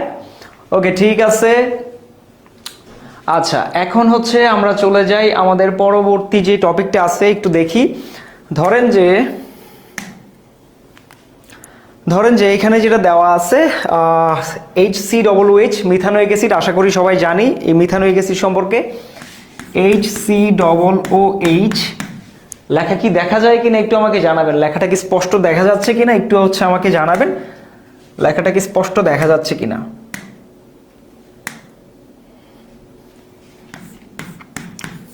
HCOOH মিথানোয়িক অ্যাসিড বা ফর্মিক অ্যাসিড বলা হয়, আশা করি সবাই জানেন। তারপরে হচ্ছে CH3COOH, এটাকে বলা হয় কি? এটাকে বলা হয়ে থাকে ইথানোয়িক অ্যাসিড বা অ্যাসিটিক অ্যাসিড। আর আরেকটা জিনিস যেটা আপনাদের জানতে হবে সেটা হচ্ছে HCHO যেটা আছে, HCHO একটু দেখেন, HCHO এর নাম কি? এর নাম হচ্ছে মিথানেল বা ফর্মালডিহাইড। এর 40% জলীয় দ্রবণকে কি বলা হয় বলেন তো? এই যে HCHO বা ফর্মালডিহাইড, এই ফর্মালডিহাইডের 40% জলীয় দ্রবণকে কি বলা হয় বলেন তো দেখি, এমসিকিউতে কিন্তু চলে আসবে।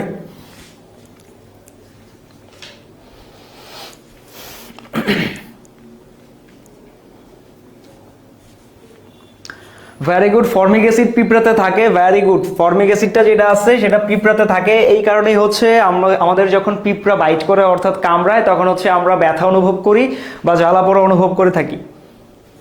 ভিনেগার না ভাইয়া, ভিনেগার না, ভিনেগার হচ্ছে CH3COOH। এই কারণে হচ্ছে আমি দুইটাকে একই সাথে লিখলাম।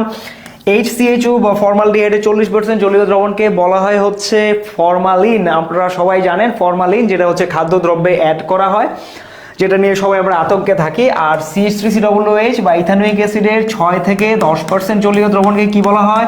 6 থেকে 10% জলীয় দ্রবণকে বলা হয়ে থাকে হচ্ছে ভিনেগার, যেটা হচ্ছে আমরা আচারে দিয়ে থাকি, আচার তৈরি করার সময় যেটা আমরা ইউজ করে থাকি আর কি। সো এই দুটোতে প্যাচ লাগাবেন না, দয়া করে সাবধান। আচ্ছা, এখন আমরা একটু দেখি, দেখেন এইখানে যেটা আছে সেটা হচ্ছে আপনি কার্বক্সিলিক অ্যাসিড কিভাবে শনাক্ত করতে পারেন।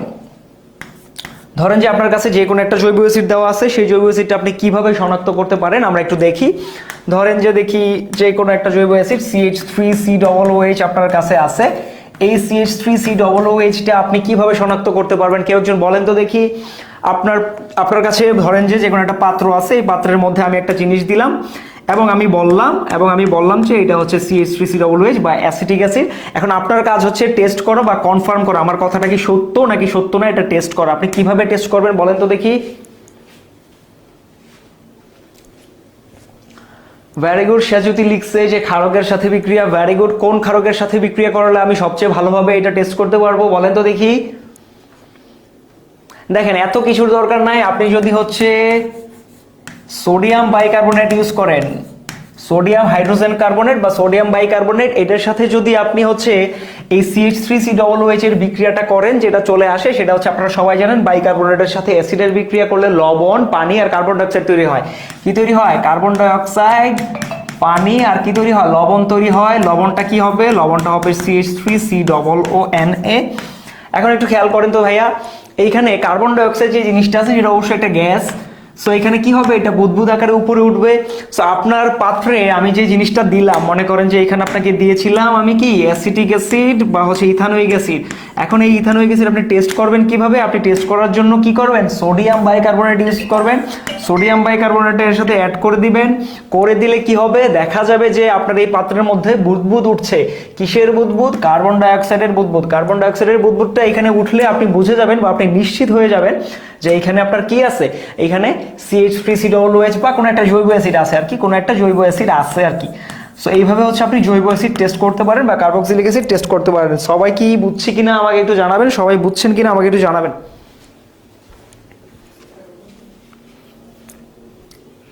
আশিকুর রহমান ভাই, ধন্যবাদ আপনাকে আমাদের সাথে যুক্ত হওয়ার জন্য।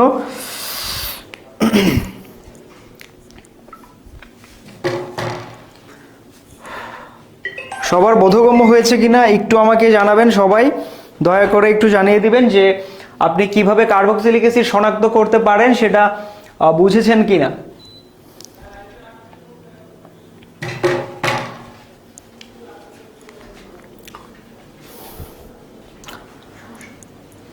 ওকে, ঠিক আছে, তাহলে একটু খেয়াল করেন এইখানে যে কোনো একটা কার্বক্সিলিক অ্যাসিড আপনার কাছে দেওয়া আছে। আপনি কি করবেন? আপনি যেটা করবেন সেটা হচ্ছে বাইকার্বনেট ইউজ করবেন। বাইকার্বনেট ইউজ করলে তৈরি হয়ে যাবে আপনার কি, আপনার তৈরি হয়ে যাবে হচ্ছে কার্বন ডাইঅক্সাইডের বুদবুদ, এবং সেটা দেখে আপনি বুঝে ফেলতে পারবেন যে আপনার এখানে কি আছে না আছে আর কি।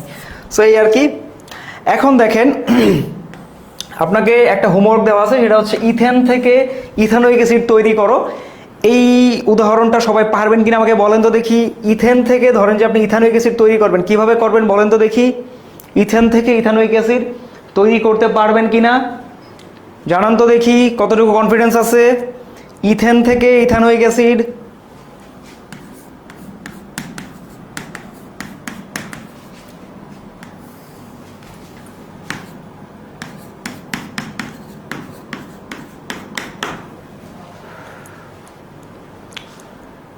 ওকে, আশা করি সবাই পারবেন। আপনাদের যে রিঅ্যাকশনগুলো আছে সেগুলোকে ইউজ করে কোনো না কোনোভাবে এটা করে ফেলা যাবে। আচ্ছা, ঠিক আছে, ঠিক আছে, ওকে, সবাই পারবে আশা করি। আচ্ছা, আমাদের এইচএসসি 24 ক্র্যাশ কোর্সের ব্যাপারে আশা করি সবাই অবগত। আমরা 320টি লাইভ ক্লাস, 320টি লেকচার স্লাইড নিয়ে আপনাদের সামনে থাকবো, এবং হচ্ছে অধ্যায়ভিত্তিক এমসিকিউ পরীক্ষা কিন্তু হবে, এবং 8টি সম্পূর্ণ model test CQ plus MCQ কিন্তু হবে। সো আশা করি সবাই দ্রুত পারচেস করে ফেলবেন আমাদের এই কোর্সটা। আচ্ছা, এখন আমরা চলে যাই হচ্ছে আমাদের রাসায়নিক বিক্রিয়া নামক চ্যাপ্টারে, এবং এইখানে হচ্ছে গুরুত্বপূর্ণ যে জিনিসটা সেটা হচ্ছে আপনাদের যেই পলিমারকরণ যে বিক্রিয়াটা আছে, এই বিক্রিয়াগুলো বইয়ে যেগুলো আছে সেগুলো পড়লেই হবে, এর বেশি কিছু আশা করি লাগবে না আপনাদের কলেজ এডমিশনের জন্য। বইয়ের যে পলিমারকরণগুলো আছে সেগুলো ভালো করে পড়ে নেবেন, মোটামুটি ওর মধ্যে থেকে আসবে, সো চিন্তা করার কারণ নেই। এখন দেখেন, রাসায়নিক বিক্রিয়া নামক চ্যাপ্টারে আমরা প্রথমেই যদি পড়ি তাহলে হচ্ছে কি আছে, রেডক্স রিঅ্যাকশন মনে করেন আছে। আচ্ছা, জারণ সংখ্যাগুলো আপনাদের কিন্তু অবশ্যই মনে রাখা লাগবে। বলেন তো দেখি যে কোনো একজন, ধরেন যে অক্সিজেনের জারণ সংখ্যা কত হতে পারে, বলেন তো দেখি, কেউ একজন কমেন্ট সেকশনে বলেন অক্সিজেনের জারণ সংখ্যা কত হতে পারে।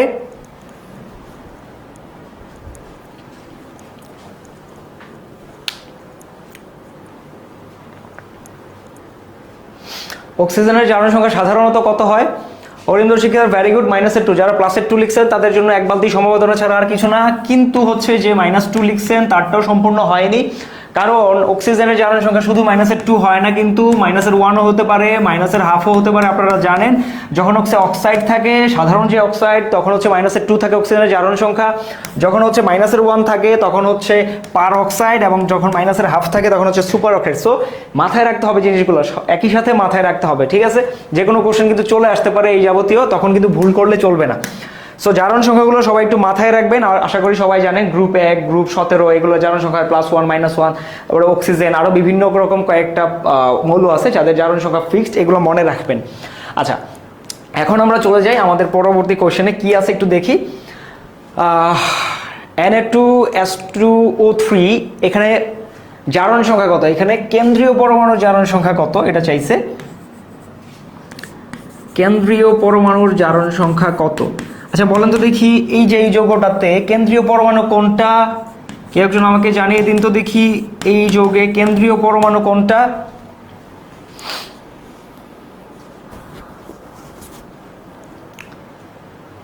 Sodium thiosulphate. সোডিয়াম থায়োসালফেটে কেন্দ্রীয় পরমাণু কোনটা? কেউ একজন দয়া করে জানিয়ে দিন ভাইকে। Very good, sulphur. Sulphur, very good. আচ্ছা, সালফার। এখন একটু খেয়াল করেন, এই সালফারের জারণ সংখ্যা আপনার কাছে চাইছে, সো খুবই ইজি, আশা করি সবাই পারেন।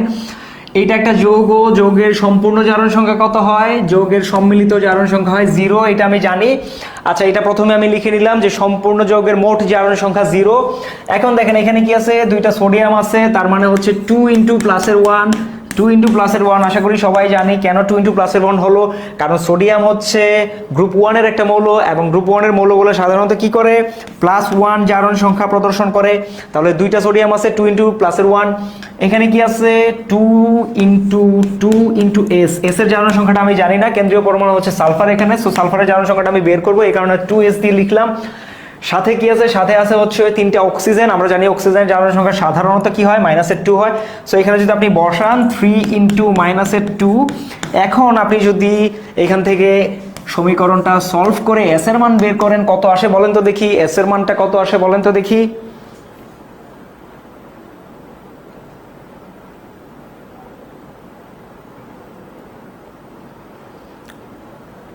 ওকে, জাহাঙ্গীর হোসেন লিখছে +2, অনেকেই লিখছে +2, সো +2 আমি দিয়ে দিলাম, আশা করি সবাই এটা জানি।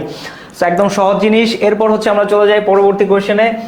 SO4 2- বা সালফেট আয়ন যেটা আছে, সেই সালফেট আয়নে সালফারের জারণ সংখ্যা চাইছে আপনাকে। কিসের? সালফারের বা কেন্দ্রীয় পরমাণুর জারণ সংখ্যাটা আপনাকে চাইছে। সো একইভাবে আপনি কি করবেন, আপনি এই পাশে মানে সমানের ডান পাশে লিখবেন যে এই যে জিনিসটা দেওয়া আছে বা এই যে স্পেসিসটা দেওয়া আছে তার চার্জ কত বা সম্মিলিত জারণ সংখ্যা কত। সো দেখেন তো কত, -2 না, যেহেতু চার্জ আছে, সো -2 আমি লিখলাম।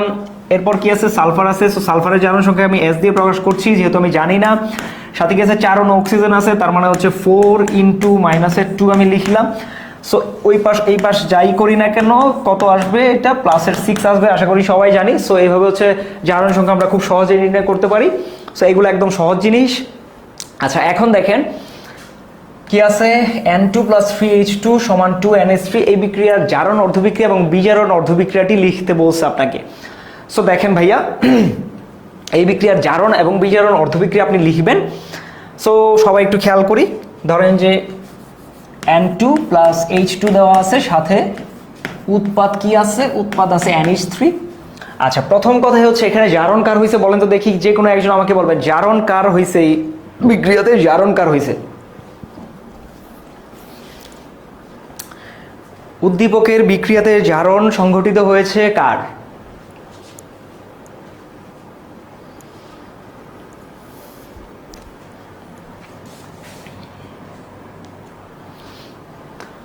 আচ্ছা, আমরা একটু দেখি, টেস্ট করি। ধরেন যে এখানে নাইট্রোজেন আছে, ও যেহেতু একা একা আছে, আমরা জানি একা একা থাকলে ওর জারণ সংখ্যা হয় 0।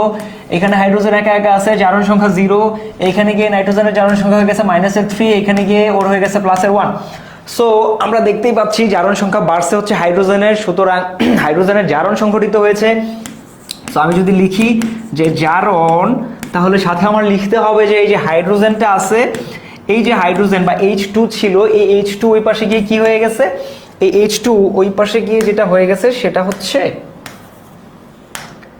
এই H2 সমীকরণের ডান পাশে কি হয়ে গেছে, H+, কি হয়ে গেছে, H+ হয়ে গেছে। সো এখন একটু দেখেন তো, এই যদি হয় অবস্থা, আমাকে একটু বলেন এই হাইড্রোজেন আগে ছিল কি, আগে ছিল এটা 0, এই 0 থেকে +1-এ যাইতে, 0 থেকে +1-এ যাইতে ওর কি করা লাগে, ইলেকট্রন কয়টা ছাড়া লাগে বা কয়টা গ্রহণ করা লাগে বলেন তো দেখি। এই H2 থেকে 2H+ হবে, কি হবে, 2H+, H2 থেকে 2H+ হতে কি করা লাগবে বলেন তো দেখি, কি করা লাগবে?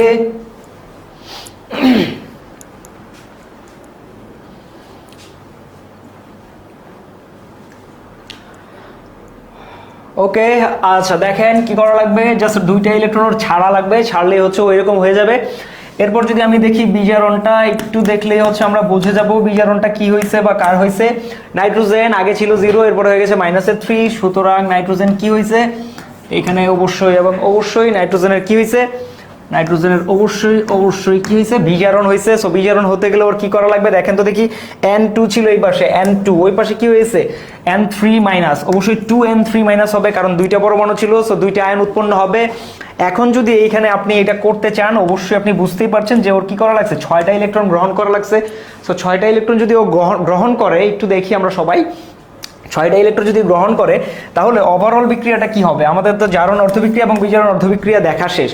এখন হচ্ছে আপনি সমতা করবেন। ধরেন যে আপনাকে জারণ বিজারণ সমতাকরণ করতে বলা হয়েছে। কি সমতাকরণ? জারণ বিজারণ সমতাকরণ। একটু মাথায় রাখবেন, আপনারা সবাই জানেন যে সমতা করে তারপর জারণ বিজারণ কিভাবে করতে হয়, এটা সবাই জানেন। কিন্তু আমি যদি এখন বলি জারণ বিজারণের মাধ্যমে আপনি সমতা করেন, আপনি কিভাবে করবেন, খেয়াল করেন। আগে আমি জারণ বিজারণ দেখবো, তারপরে সমতা করব। দেখেন কিভাবে সমতাকরণ করতে পারি। সবাই একটু খেয়াল করেন তো, এইখানে ইলেকট্রন কয়টা, 6টা, এখানে ইলেকট্রন কয়টা, 2টা। একটু চিন্তা করেন, হাইড্রোজেন কি করছে, 2টা ইলেকট্রন ছাড়ছে, আর নাইট্রোজেন 6টা ইলেকট্রন গ্রহণ করছে। এরকম কি হইতে পারে? আমরা জানি জারণ বিজারণ হচ্ছে যুগপত ক্রিয়া, অর্থাৎ জারণ ঘটবে একই সাথে বিজারণও ঘটবে। তাহলে দেখেন তো দেখি, হাইড্রোজেন 2টা ইলেকট্রন ছাড়ছে, নাইট্রোজেন 6টা ইলেকট্রন গ্রহণ করছে, এরকম হইতেই পারে না। অবশ্যই এবং অবশ্যই হাইড্রোজেনও কি করছে, তাইলে হাইড্রোজেনের 6টা ইলেকট্রন ছাড়ছে এবং নাইট্রোজেনও কি করছে, 6টা ইলেকট্রন গ্রহণ করছে। তাহলে কি হবে বিক্রিয়ার চেহারাটা? বিক্রিয়াটার চেহারা হওয়া উচিত এইরকম, বিক্রিয়ার চেহারাটা হওয়া উচিত এইরকম। একটু খেয়াল করেন তো দেখি, বিক্রিয়ার চেহারাটা কিরকম হওয়া উচিত দেখেন তো ভাইয়া। এখানে যদি আমি 6 দেই তাহলে এখানে 3 দিতে হবে, এইখানে কি দিতে হবে, এই 2টা কাইটে আমাকে কি দিতে হবে বলেন তো দেখি, এই 2টা কেটে আমার দিতে হবে এখানে 6। তাহলে দেখেন 3 অণু H2 6টা ইলেকট্রন ছাড়ার মাধ্যমে 6H+ পরিণত হয়েছে, আর এইদিকে এক অণু নাইট্রোজেন কি করছে, 6টা ইলেকট্রন গ্রহণ করার মাধ্যমে 2N3- পরিণত হয়েছে। তার মানে দেখেন তো বিক্রিয়াটা এখন সমতা হয়ে গেল না, সমতা হয়ে গেল না। হাইড্রোজেন 6টা ইলেকট্রন ছাড়ছে, নাইট্রোজেন কি করছে, 6টা ইলেকট্রন গ্রহণ করছে। তার মানে হচ্ছে 3H2 প্লাস N2 বিক্রিয়া করে কি তৈরি করছে এখানে, N3- আর H+। বোঝাই যাচ্ছে যে N3- আর H+ বলতে এখানে NH3 কে বোঝানো হচ্ছে। কয় অণু, 2 অণু, 2 অণু NH3, 2 অণু কি NH3। এইভাবে আপনি জারণ বিজারণের মাধ্যমে সমতাকরণ করতে পারবেন। আপনি কি করতে পারবেন ভাইয়া, জারণ বিজারণের মাধ্যমেও সমতাকরণটা করে ফেলতে পারবেন। আচ্ছা, আমি আরেকটা উদাহরণ দেই, তাহলে হচ্ছে ক্লিয়ার হয়ে যাবে। একটু খেয়াল করেন, আমি আরেকটা উদাহরণ দেই, তাহলে একদম ক্লিয়ার হয়ে যাবে আশা করি। ধরেন যে ম্যাগনেসিয়াম প্লাস অক্সিজেন বিক্রিয়া করছে, বিক্রিয়া করে কি তৈরি করবে, ধরেন যে ম্যাগনেসিয়াম অক্সাইড তৈরি করছে, এটা আপনাকে দেওয়া আছে। এখন আপনি আগে জারণ বিজারণ করবেন, তারপরে সমতা করবেন। ধরেন এখানে আগে সমতাকরণ করবেন না, আগে কি করবেন, আগে জারণ বিজারণ করবেন, তারপর সমতা করবেন। আমি এইরকম আপনাকে কন্ডিশন দিয়ে দিলাম। সো দেখেন আগে আপনি জারণটা করবেন, কার জারণ হয়েছে খুব ভালোভাবে বুঝতে পারছি আমরা। এখানে 0, ওর হচ্ছে +2, এখানে ও ছিল 0, এখানে ওর হচ্ছে -2। তাহলে জারণ হয়েছে ম্যাগনেসিয়ামের, ম্যাগনেসিয়ামের জারণ হয়েছে মানে কি, ম্যাগনেসিয়াম থেকে ও কোথায় পরিণত হয়েছে, ম্যাগনেসিয়াম 2+ পরিণত হয়েছে। তো একটু দেখেন, ম্যাগনেসিয়াম আগে ছিল 0, এরপর ম্যাগনেসিয়াম 2+ পরিণত হয়েছে। ওর কি করা লাগছে, 2টা ইলেকট্রন ছাড়া লাগছে নিশ্চয়ই। সো এইটা হইলো। এরপর দেখেন বিজারণটা একটু দেখেন তো দেখি। এরপর বিজারণটা যদি আমরা একটু খেয়াল করি, O2 ছিল আগে কি, O2 ছিল আগে 0 অবস্থায়, বা ওর কোনো চার্জ ছিল না। এরপর যখন ও কি হয়েছে, ডান পাশে গেছে, ও হয়ে গেছে -2। ডান পাশে যাওয়ার পরে ও কি হয়ে গেছে, ডান পাশে যাওয়ার পরে ও -2 হয়ে গেছে। সো এখন একটু দেখেন, এখানে যেহেতু O2 আছে, আমার কি লিখতে হবে, 2O2-, কারণ এই যে 2টা অক্সিজেন পরমাণু থেকে অবশ্যই 2টা আয়ন তৈরি হবে। সো এইটুকু আমি লিখলাম। এখন দেখেন তো, O2 বা 2 অণু অক্সিজেন পরমাণু থেকে আমার কি করা লাগবে, 2টা O2- আয়ন তৈরি করা লাগবে। তার মানে এখানে অবশ্যই 4টা ইলেকট্রন আমার গ্রহণ করতে হবে, রাইট? একটু দেখলেই বুঝতে পারবেন। একটা অক্সিজেনের জারণ সংখ্যা 0 বাম পাশে, ডান পাশে কি হয়ে গেছে, -2। একটা অক্সিজেনের জারণ সংখ্যা 0 থেকে -2-তে গেছে। তার মানে একটা অক্সিজেন কি করছে, 2টা ইলেকট্রন গ্রহণ করছে। আর এখানে কি আছে, O2, মানে 2টা অক্সিজেন। সো 2টা অক্সিজেনের জন্য 4টা ইলেকট্রন দরকার হবে। সো এই আর কি ব্যাপারটা। এখন দেখেন তো দেখি, আমি যদি এটাকে সমতা করতে চাই, কিরকম ভাবে সমতা করব, একটু খেয়াল করেন সবাই, ভালোভাবে খেয়াল করেন। সমতা করতে চাইলে আমি কিভাবে করব, দেখেন এখানে ম্যাগনেসিয়াম 2টা ইলেকট্রন ছাড়ছে, অক্সিজেন 4টা ইলেকট্রন গ্রহণ করছে, এরকম হইতে পারে না। দুইজনই সমান পরিমাণে গ্রহণ এবং দান করতে হবে। সো দেখেন, আমি যদি এটাকে 2 দিয়ে গুণ করে দেই, 2mg হয়ে যাবে। এই 2টা কি হয়ে যাবে, এই 2টা হয়ে যাবে 4, এই 2টা হয়ে যাবে 4, এদিকে হয়ে যাবে 2mg2+। আচ্ছা, তাহলে দেখেন তাহলে কি হয়ে গেল, সমান সমান হয়ে গেল না ব্যাপারটা। ম্যাগনেসিয়াম কি করছে, ম্যাগনেসিয়াম 4টা ইলেকট্রন ছাড়ছে, সেই 4টা ইলেকট্রন গ্রহণ করছে অক্সিজেন। তার মানে দেখেন 2mg প্লাস কি হয়েছে, O2 বিক্রিয়া করে কি তৈরি করছে, 2mg2+ আর 2O2-, 2mg2+ প্লাসের কি 2O2-। এই কথার মানে কি, এই কথার মানেই হচ্ছে 2mgO তৈরি হয়েছে। কি তৈরি হয়েছে, 2mgO। আমরা জানি আয়নিক যৌগগুলোকে এইভাবে দেখাইতে হয় না, আয়নিক যৌগগুলো হচ্ছে চার্জিত থাকলেও আমরা চার্জ ছাড়া লিখি, তাই না? সো এই কারণে হচ্ছে আমি এইভাবে লিখে ফেললাম।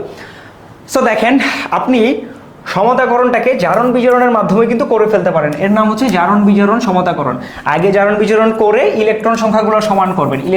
ইলেকট্রন সংখ্যাগুলো যখন সমান হয়ে যাবে, তখন হচ্ছে আপনার সমতাকরণটা ডান হয়ে যাবে আর কি। সো সবাই আমাকে জানাবেন যে জারণ বিজারণের মাধ্যমে যে আমরা সমতাকরণটা করে ফেলতে পারি, এটা বুঝছেন কিনা। 2 ঘন্টা বুঝ, মানে 2 ঘন্টা বলতে 8টা পর্যন্ত।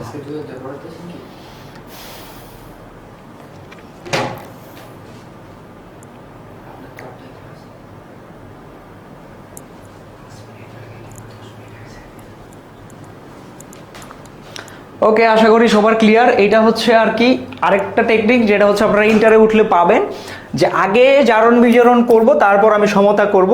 এভাবে হচ্ছে আমরা নির্ণয় করে ফেলতে পারি আমাদের জারণ বিজারণটা। সো এটা আমাদের শেষ।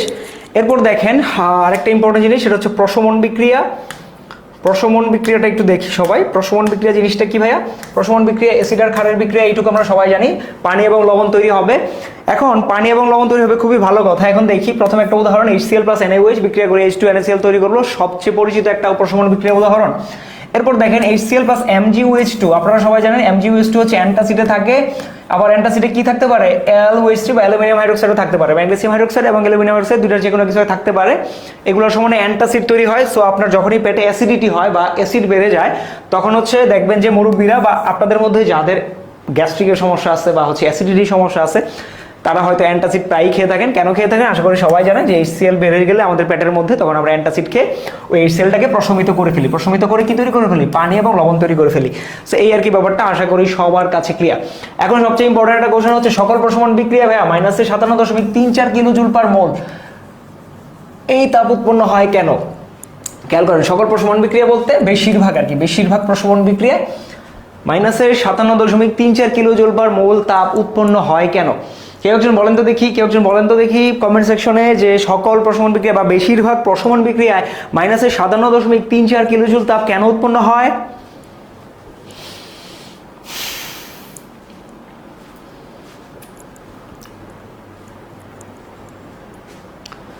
দেখেন একটু খেয়াল করেন, আমরা যদি উদাহরণ দেখাই, ধরেন যে HCl প্লাস NaOH কি আছে, HCl প্লাস NaOH বিক্রিয়া করে কি তৈরি করবে, খুব ভালোভাবে আপনারা বুঝতে পারছেন, H2O এবং NaCl তৈরি করবে, NaCl তৈরি করবে। আরেকটা রিঅ্যাকশন যদি আমি দেখাই, HCl প্লাস KOH কি হবে, H2O তৈরি করবে এবং হচ্ছে KCl তৈরি করবে, কি তৈরি করবে, KCl তৈরি করবে।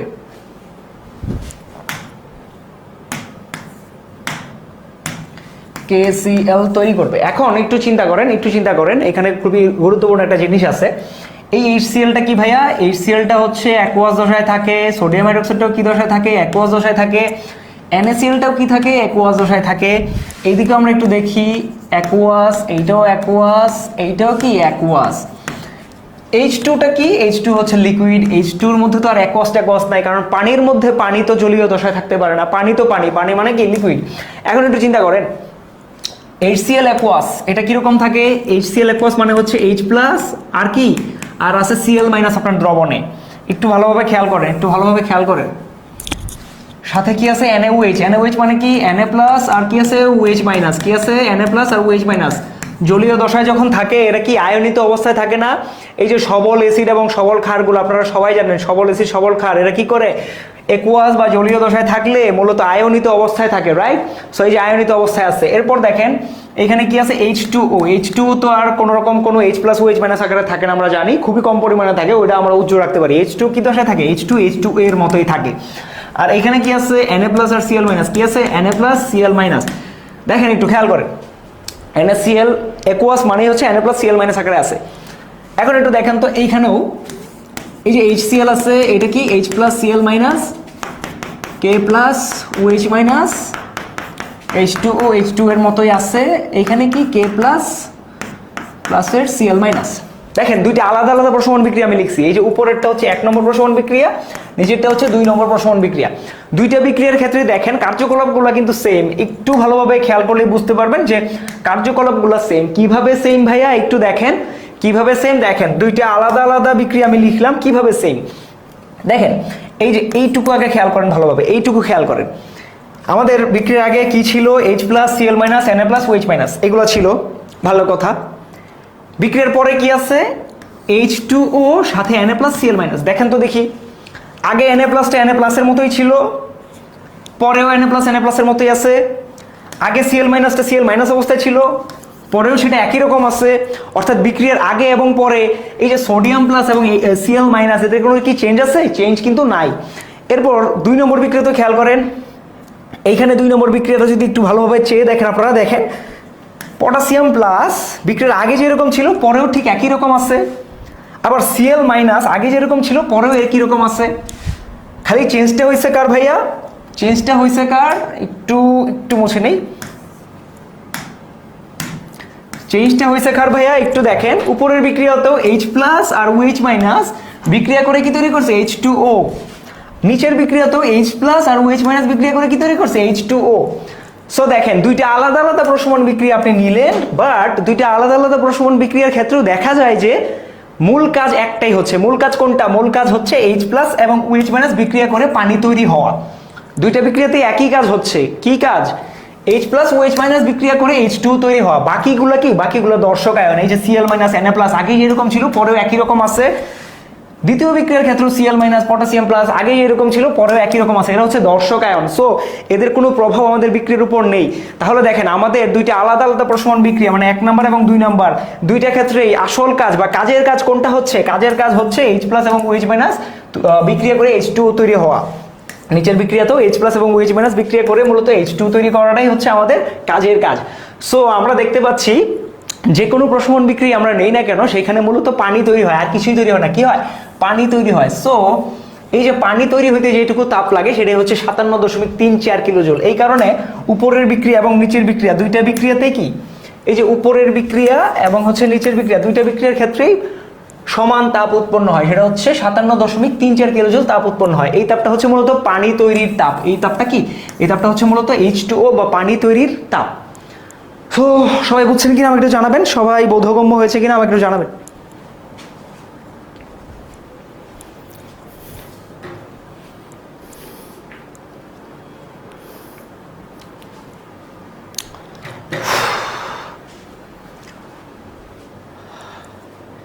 সবাই জানাবেন যে এই যে 1 নম্বর এবং 2 নম্বর কেন দুইটা বিক্রিয়াতে একই রকম তাপ উৎপন্ন হয় বলেন তো দেখি। ওকে, ক্লিয়ার, প্রশমন তাপ বলা হয়। ভেরি গুড রিয়া, এটাকে প্রশমন তাপ বলা হয়। Very good. আচ্ছা, এরপর দেখি আমরা অধঃক্ষেপণ বিক্রিয়া। খেয়াল করেন, অধঃক্ষেপণ বিক্রিয়া হচ্ছে একদম সহজ একটা বিক্রিয়া। খেয়াল করেন, যখনই আপনার বিক্রিয়ায় AgCl, BaSO4, FeOH2, PbCl2, PbI2, নাম কি এদের? Silver chloride, barium sulphate, ferrous hydroxide, তারপর হচ্ছে লেড ক্লোরাইড, লেড আয়োডাইড, এই যাবতীয় জিনিস যখনই আপনার তৈরি হবে আপনি বুঝবেন যে সেই বিক্রিয়াটা হচ্ছে অধঃক্ষেপণ বিক্রিয়া। কেন এদেরকে অধঃক্ষেপণ বিক্রিয়া বলা হয়? কারণ এই জিনিসগুলো হচ্ছে স্বল্পদ্রাব্য। ভাই আসেন, আপনাকে দেখার জন্য অধীর আগ্রহ অপেক্ষা করছি। এরকম কোনো ব্যাপার না। আপনি কেমন আছেন? আসসালামু আলাইকুম। আলহামদুলিল্লাহ। সেরা সেরা সেরা ক্লাস হচ্ছে, সেরা ক্লাস হচ্ছে। এই দুষ্ট ছেলেপেলের দল, ভাইয়া তো সেরা ক্লাস নিচ্ছে, তোমরা আর একটু ভালো রেসপন্সিভ হইতে পারেন তো, তাই না? আপনারা রেসপন্স করেন না কেন? এটা হচ্ছে প্রথম কথা। দ্বিতীয় কথা হচ্ছে ক্লাসটা শেষ করেন, সুন্দর পড়ালেখা করেন। আমি হচ্ছে রাতে আপনাদের সাথে আমাদের গ্রুপেই, আমাদের এই যে কলেজ অ্যাডমিশনের গ্রুপ আছে, গ্রুপে একটু কথাবার্তা বলবো। সামনে প্ল্যান প্রোগ্রাম কি, কারা কারা কলেজ অ্যাডমিশন দিচ্ছেন, কলেজে কোথায় ভর্তি হচ্ছেন। যারা ঢাকায় আসবেন তারা তো আসবেন, যারা ঢাকায় আসবেন না তারা চেষ্টা করবেন নিজের বাসার এলাকার কাছাকাছি কোনো একটা ভালো কলেজে ভর্তি হইতে। আসসালামু আলাইকুম এবং ওয়ালাইকুম সালাম এভরিওয়ান। সময় নাই, ভাইয়া ক্লাস নিচ্ছেন, এরপরে ভাইয়ারও ক্লাস আছে, আমারও ক্লাস আছে। সো এখন আসলে এত আমাদের সৌহার্দ্যপূর্ণ সৌজন্য বিনিময়ের সময় নাই। হ্যাঁ, অনেক ভালোবাসি, অনেক ভালোবাসি। অনেক দিন আপনাদের ক্লাস নেওয়া হচ্ছে না। আপনাদের যদি লাস্ট একটা ফিজিক্স ক্লাস বাকি থাকে সেটা নেওয়ার চেষ্টা করব। আর আমি তো আসি, কই যাব বলেন? আমি তো আপনাদেরই লোক, জেমসের মতো আইসে প্রতি কনসার্টে এসে লাভ ইউ, আমি তোমাদেরই লোক, এটা একটা কমন ডায়লগ। তারপর সবগুলো ভালো গাইছো। এইটা বইলে বইলে তো সব গান পোলাপাইনকে দিয়ে গাওয়ায় না। 10টা গান গাইবে বলে আসে, নিজে হার্ডলি 3টা থেকে 4টা গান গায়, তারপরে হ্যাঁ তোমাদেরটা ভালো হচ্ছে, তোমরা আমার চেয়েও ভালো গাইছো, হ্যাঁ সবাই হচ্ছে, আর নিজে গিটারটা বাজায় যায় আরামে চিল করতে করতে। ভাই আমার মনে হয় আমি বুয়েটে চান্স পাইছিলাম বইলা, কারণ আমি কলেজে তো আসলে চিটাঙে ছিলাম, ইস্পানি স্কুল, ইস্পানি কলেজ। তোমার কলেজ কই ছিল? Narsingdi government college. Okay fine. আর আমরা তো সেই উদাহরণ যে যে ঢাকার বাইরের কলেজে লেখাপড়া করে বুয়েট ঢাবি কাঁপিয়ে দিয়েছি। মানে কাঁপিয়ে দেই নাই, মানে চান্স পাইছি আর কেউ দেয়। এগুলো হচ্ছে ফার্ম গেটের কিছু ল্যাঙ্গুয়েজ আছে, ঠিক আছে? কাঁপানো টিচার ওরকম কিছু না ভাই। প্রতি বছর বুয়েটে 1000-1200 চান্স পায়, ঢাকা ভার্সিটিতে সব ইউনিট মিলায় 3,000-3,000-এর মতো চান্স পায়। তা আমরা তার মধ্যে 1-2 জন আসি এখানে, নট এ বিগ ডিল। তো কথা হচ্ছে যে আরও অনেকগুলো কথা আছে যে শর্ট সিলেবাসের বাইরের চ্যাপ্টার আপনারা আসলে কদ্দূর পড়ছেন, এবং আপনাদের তো রেজাল্ট হয়ে গেছে। আমরা কংগ্রাচুলেশন জানাইছি, হ্যাপি বার্থডে সবাইকে। অতটুকু মানে হ্যাঁ আর কি, মানে কংগ্রাচুলেশনস আর কি, A+ গোল্ডেন A+। কথা হচ্ছে শর্ট সিলেবাসের বাইরের চ্যাপ্টার কদ্দূর পড়ছেন। প্রায় 3 বছর পরে আপনারা হচ্ছেন সেই নাগরিক বাংলাদেশের যাদের হচ্ছে, ওরা এখনো নাগরিক হয় নাই বোধহয়, না ভাই না। আচ্ছা যাক, সেই মানুষজন যাদের হচ্ছে ফুল সিলেবাসে পরীক্ষা হবে। সো আপনার যদি এসএসসির ফুল সিলেবাস কভার না থাকে, ওই সময় এসে এইচএসসির ফুল সিলেবাস আপনি আসলে কিভাবে কেমনে কভার করবেন, এইটা একটা কোয়েশ্চেন থেকে যায়। তো সেই সংক্রান্ত কথাবার্তা আছে। আমাদের 24 ক্র্যাশ কোর্সের টিচার প্যানেল যদি জানেন, স্বাধীন ভাই আছে, আমি আছি, আরও মানুষজন আছে, জানেন নিশ্চয়ই, না জানলে এখন বলবো না। সেই আর কি, এগুলো নিয়ে কথাবার্তা হবে। রাতে 10টার দিকে এটা পোস্ট করে দিব, আর এরপরে কালকে পরশু যে কোনো দিন ক্লাসের বাইরে যে কোনো সময় আলাদা এসে দাঁড়িয়ে কথা হবে। ওকে, থ্যাংক ইউ সো মাচ স্বাধীন ভাই, থ্যাংকস আ লট। আপনার ফ্লোর কেড়ে নিয়ে নিজের মনের খুশিতে গাল গল্প করে চলে যাচ্ছি। অসংখ্য ধন্যবাদ ভাই, আপনার আগমনে ভাই ধন্য। আচ্ছা, তো হচ্ছে অনেক মজা মাস্তি হইলো। এখন দেখি আমরা কি পড়তেছিলাম যেন, আমরা পড়তেছিলাম অধঃক্ষেপণ বিক্রিয়া। সো সবাই একটু দেখেন, তাড়াতাড়ি শেষ করতে হবে 8টার আগে। আচ্ছা দেখেন, অধঃক্ষেপণ বিক্রিয়া হচ্ছে সেই বিক্রিয়া যে বিক্রিয়া অধঃক্ষিপ্ত হয়, কোনো না কোনো কিছু অধঃক্ষিপ্ত হয়। দেখেন কোন জিনিসগুলো মূলত অধঃক্ষিপ্ত হয়, যে জিনিসগুলো হচ্ছে স্বল্প দ্রাব্য বা অদ্রবণীয়। মূলত কি অদ্রবণীয় জিনিসগুলোই হচ্ছে অধঃক্ষিপ্ত হয়। যখনই আপনার বিক্রিয়ায় কোনো রকম কোনো অদ্রবণীয় লবণ থাকবে, তখনই আপনার বুঝবেন যে আপনার ওই বিক্রিয়াটা হচ্ছে অধঃক্ষেপণ বিক্রিয়া। যেমন দেখেন সোডিয়াম ক্লোরাইড, সিলভার নাইট্রেট দুইটাই হচ্ছে আমাদের দ্রবণীয় জিনিস বা দ্রাব্য জিনিস, এগুলো পানিতে খুব সুন্দরভাবে দ্রবীভূত হয়। বাট এদেরকে যখন একসাথে মিশাই, তখন হচ্ছে সিলভার ক্লোরাইড নামক একটা জিনিস তৈরি হয়, যে জিনিসটা হচ্ছে সলিড আকারে থেকে যায়। এটা পানিতে একোয়াস দশায় তো পরিণত হয় না আর কি। একোয়াস দশা মানে কি? একোয়াস দশা মানে হচ্ছে এটা দ্রবণে চলে যাবে। বাট সিলভার ক্লোরাইড যে জিনিসটা আছে সেটা অদ্রবণীয় বা স্বল্প দ্রাব্য, এই কারণে হচ্ছে জিনিসটা অধঃক্ষিপ্ত হয়ে যায়, অর্থাৎ আমাদের বিক্রিয়ার মধ্যে থাকে না। সো এই জিনিসগুলোর নাম সবাই মনে রাখবেন, AgCl, BaSO4, FeOH2, PbCl2, PbI2, এগুলো খুব ভালোভাবে মনে রাখবেন, যেন হচ্ছে আসলে কোনো রকম কোনো বাধাবিঘ্ন ছাড়াই আপনারা আনসার করতে পারেন। এরপর দেখেন, এরপর যেটা হচ্ছে মরিচা। আশা করি মরিচার বিক্রিয়াটা সবাই জানি। মরিচা কিভাবে উৎপন্ন হয়? অক্সিজেন এবং হচ্ছে পানির উপস্থিতিতে মরিচা তৈরি হয় আয়রনের সাথে। ধরুন আপনার যে কোনো একটা লোহা আছে, সেখানে যদি কোনো রকম ভাবে অক্সিজেন এবং পানি চলে আসে, তাহলে কি হয়ে যায়? তাহলে মরিচা পড়ে যায়। সো আপনি এমনভাবে আপনার লোহাটাকে প্রোটেক্ট রাখবেন যে যেন আপনার সেখানে কোনো অক্সিজেন বা পানি না থাকতে পারে আর কি। সো আমরা আশা করি সবাই মরিচা সম্পর্কে পরিচিত অলরেডি, যারা 9-10-এ পড়ে আসছি। খুবই কমন একটা বিক্রিয়া, সবাই পড়ে নেবেন আশা করি। আচ্ছা, এরপর হচ্ছে আমাদের সাম্যাবস্থার প্রভাব। সাম্যাবস্থার উপর কিসের প্রভাব? তাপের, চাপের এবং হচ্ছে ঘনমাত্রার প্রভাব। খুবই ইম্পর্টেন্ট একটা টপিক, লা শাতেলিয়ার নীতি খুবই ইম্পর্টেন্ট একটা টপিক। খেয়াল করেন, রাসায়নিক সাম্যাবস্থায় কয়টা বিক্রিয়া চলতে থাকে বলেন তো দেখি ভাইয়ারা, যে কোনো একজন। রাসায়নিক বিক্রিয়ায় মানে যখন সাম্যাবস্থা তৈরি হয় তখন একসাথে কয়টা বিক্রিয়া চলতে থাকে?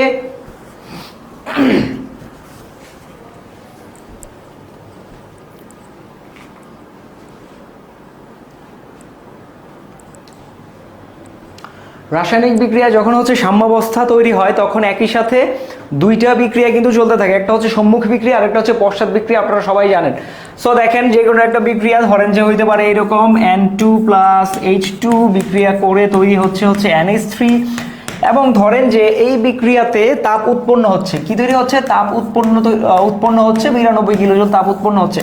সো আশা করি সবাই জানেন যে কোনো একটা তাপ উৎপাদী বিক্রিয়ায় যদি সাম্যাবস্থা তৈরি হয়, ধরেন যে এখানে সাম্যাবস্থা প্রতিষ্ঠিত হয়েছে, কি তৈরি হয়েছে?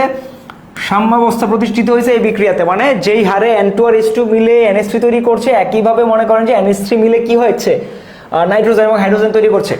সো এই বিক্রিয়াতে আপনি জানেন যে এখানে 92 কিলোজুল তাপ উৎপন্ন হয়। এখন যদি আপনি এখানে উল্টা আরো তাপ দেন, এই যে এই সিস্টেমটার ভিতরে, ধরেন যে এই পাত্রের ভিতরে বিক্রিয়াটা হচ্ছে, এখন যদি নিচে থেকে আরো তাপ দেন আপনি, তাহলে কি হবে?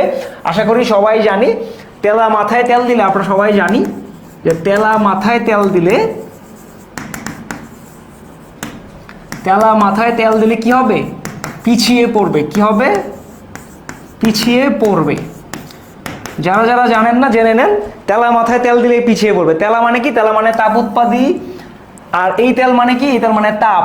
তেলা মানে তাপ উৎপাদী, এই তেল মানে তাপ। তার মানে হচ্ছে তাপ উৎপাদী বিক্রিয়া আপনি যদি তাপ দেন কি হবে? পিছিয়ে যাবে। কি পিছিয়ে যাবে? বিক্রিয়াটা পশ্চাৎ দিকে সংঘটিত হবে বা পিছনের দিকে যাবে। সো এই আর কি, দেখেন আপনার এখানে যে বিক্রিয়াটা হচ্ছে সেটা কি?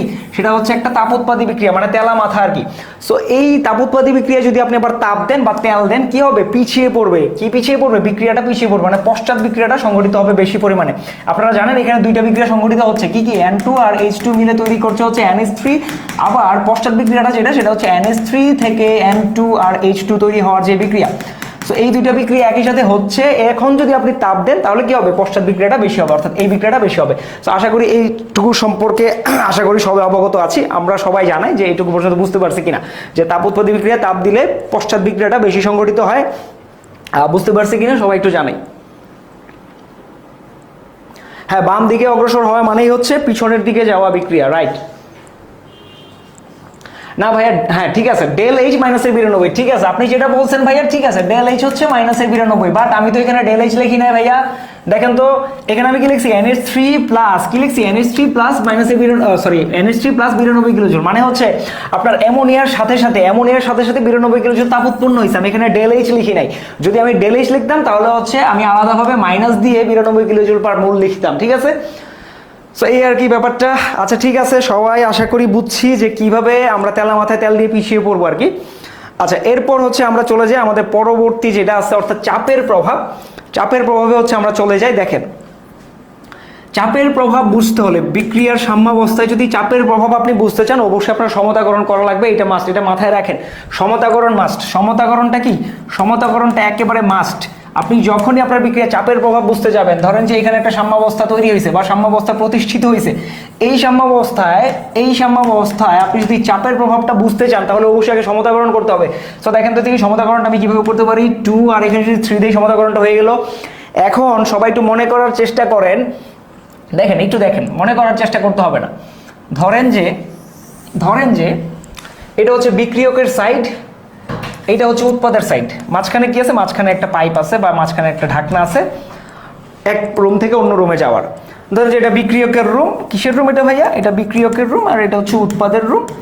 সো আপনি যদি এই বিক্রিয়কের রুমের মানুষজন হিসাব করেন, দেখেন যে কয়জন মানুষ আছে, এখানে আছে 1 N2, তার মানে একজন মানুষ, আর 3 H2 মানে কি 4 জন মানুষ, কি আছে 4 মোল বা 4 জন মানুষ। এইখানে কতটুকু আছে দেখেন তো দেখি, 2 NH3 মানে হচ্ছে 2 জন মানুষ, কি আছে ভাইয়া 2 জন মানুষ। সো আপনি একটু বলেন, এখন যদি এখানে সামনে একটা পিস্টন থাকে, কি থাকে একটা পিস্টন থাকে, এই পিস্টনটা দিয়ে যদি আপনি চাপ দেন বা নিচের দিকে নেন, এই 4 জনের ঘর থেকে 2 জনের ঘরের দিকে মানুষ যাবে নাকি 2 জন থেকে 4 জনের ঘরের দিকে মানুষ যাবে বলেন তো দেখি। আপনি যদি এই পিস্টন দিয়ে চাপ প্রয়োগ করেন বা চাপ বাড়ান, এখানে একটা বিক্রিয়কের রুম আছে, এখানে একটা উৎপাদের রুম আছে। বিক্রিয়কের রুমে আছে 4 জন মানুষ, উৎপাদের রুমে আছে 2 জন মানুষ। এখন যদি উপর থেকে চাপ দেই, চাপ দিয়ে পিস্টনটাকে আরো নিচের দিকে নামাই, বলেন তো দেখি 4 জনের দিক থেকে 2 জনের দিকে যাবে নাকি 2 জনের দিক থেকে মানুষ 4 জনের দিকে যাবে? ভেরি গুড, ডান দিকে যাবে। তার মানে হচ্ছে এই যে এখানে বেশি মানুষ আছে, বেশি মানুষ থেকে কম মানুষের ঘরের দিকে মানুষজন প্রবাহিত হবে। অর্থাৎ আমি যদি দেখি যে বিক্রিয়কের মোল সংখ্যা বেশি, বিক্রিয়কের মোল সংখ্যা বেশি, তখন যদি আমি চাপ বাড়াই কি হবে? তখন চাপ বাড়ালে আসলে যেটা হয় সেটা হচ্ছে সম্মুখ বিক্রিয়াটা অগ্রসর হয়, অর্থাৎ ডান দিকে যাবে বিক্রিয়া, ডান দিকে যাবে। ঠিক আছে, সবাই এইটুকু যদি বুঝি উল্টাটাও সবাই বুঝবো আশা করি। এইটুকু বুঝে গেলে উল্টাটা এমনিতেই বুঝে যাব। এইটা বুঝছেন কিনা সবাই আগে জানান, এইটা বুঝছেন কিনা সবাই আগে জানান। এইটা সবার বোধগম্য হয়েছে কিনা সবাই একটু জানান তো দেখি। ভেরি গুড, সম্মুখমুখী বা ডান দিকে যাবে বিক্রিয়া, ভেরি গুড।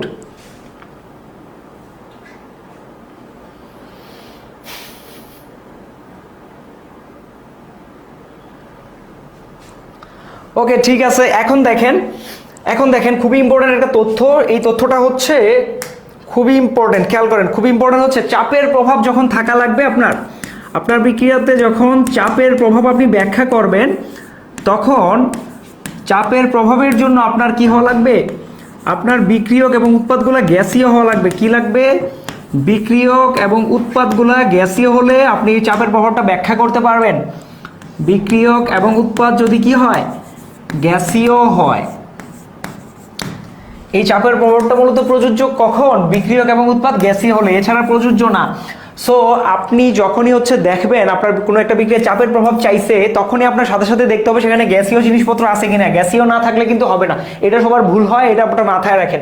যখনই কোনো একটা বিক্রিয়ার সাম্যাবস্থায় চাপের প্রভাব আপনাকে জিজ্ঞেস করবে, সাথে সাথে মনে রাখতে হবে আপনার এখানে গ্যাসীয় জিনিসপত্র থাকতে হবে। গ্যাসীয় না থেকে যদি সলিড থাকে তাহলে কিন্তু লাভ হবে না। এখানে বিক্রিয়ার সাম্যাবস্থায় সলিড জিনিস হইলে কোনো রকম কোনো চাপের প্রভাব নাই। আচ্ছা ঠিক আছে, আর ঘনমাত্রার প্রভাব তো আশা করি সবাই জানে, একদম সহজ একটা জিনিস, একদম সহজ একটা জিনিস। ধরেন যে H2 + I2 আছে, H2 + I2, 2HI তৈরি হচ্ছে। এখন আমি যদি এইখানে হাইড্রোজেন বাড়ায় দেই বা আয়োডিন বাড়ায় দেই, হাইড্রোজেন বা আয়োডিনের মধ্যে যে কোনো একটা যদি আমি বাড়ায় দেই, কি হবে? বিক্রিয়া বাম থেকে কোথায় যাবে? ডানের দিকে যাবে।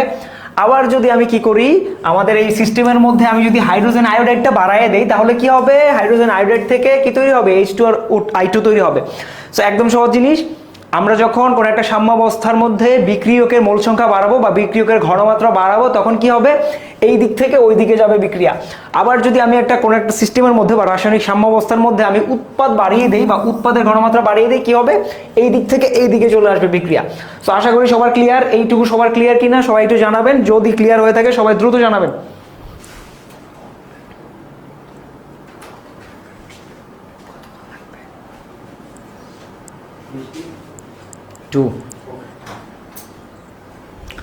ভেরি গুড, অরিন আপনি লিখছেন দুই পাশে মোল সংখ্যা অসমান হতে হবে এবং গ্যাস হতে হবে। ভেরি গুড, ভেরি গুড, ঠিক আছে। চাপের প্রভাবের জন্য দুই পাশে মোল সংখ্যা অসমান এবং গ্যাস হওয়া লাগবে। দেখেন এই বিক্রিয়াটা আপনি যদি একটু খেয়াল করেন, H2 + I2 আর 2HI, এই বিক্রিয়াতে চাপের প্রভাব আছে কিনা দেখেন তো দেখি। এই বিক্রিয়াতে চাপের প্রভাব আছে কিনা খুব ভালোভাবে আমরা বুঝতে পারছি। এইখানে আমাদের বিক্রিয়কের সাইডে কয়জন লোক আছে? এই যে 1 মোল মানে একজন, এইখানে আরেক মোল মানে 2 জন। সো বিক্রিয়কের সাইডে আছে 2 জন লোক। এখন একটু দেখেন আমাদের উৎপাদের সাইডে কয়জন লোক আছে? 2 জন। একইভাবে 2 জন লোক আছে বা 2 মোল লোক আছে। সো এখন যদি আমি এই যে পিস্টন দিয়ে উপর থেকে চাপ দেই, পিস্টন দিয়ে উপর থেকে চাপ দেই, এই রুম থেকে এই রুমে যাবে নাকি এই রুম থেকে এই রুমে যাবে? খুব ভালোভাবে বোঝা যাচ্ছে যে দুই পাশের রুমে যেহেতু 2 জন করে আছে, সুতরাং এই বিক্রিয়ার ক্ষেত্রে আমাদের কোনো রকম কোনো চাপের প্রভাব নাই। অর্থাৎ চাপের প্রভাব থাকতে হলে কি হতে হবে? চাপের প্রভাব থাকতে হলে অবশ্যই এই পাশে যতজন আছে এবং এই পাশে যতজন আছে তাদের সংখ্যা সমান হওয়া যাবে না, রাইট? সো লা-শাতিলের নীতিটা হচ্ছে আমাদের কমপ্লিট। আশা করি সবাই হচ্ছে খুব সুন্দরভাবে লা-শাতিলের নীতিটা এক্সপ্লেন করতে পারবেন যদি আপনাদের পরীক্ষা আসে। সো আজকের মতো এতটুকু পর্যন্ত থাকবে, আর ঠিক 8টা বাজে হচ্ছে আমার একটা ক্লাস আছে, এই কারণে আজকের মতো এখানে বিদায় নিতে হচ্ছে। সবাই ভালো থাকবেন, সুস্থ থাকবেন, আমার জন্য দোয়া করবেন। আল্লাহ হাফেজ।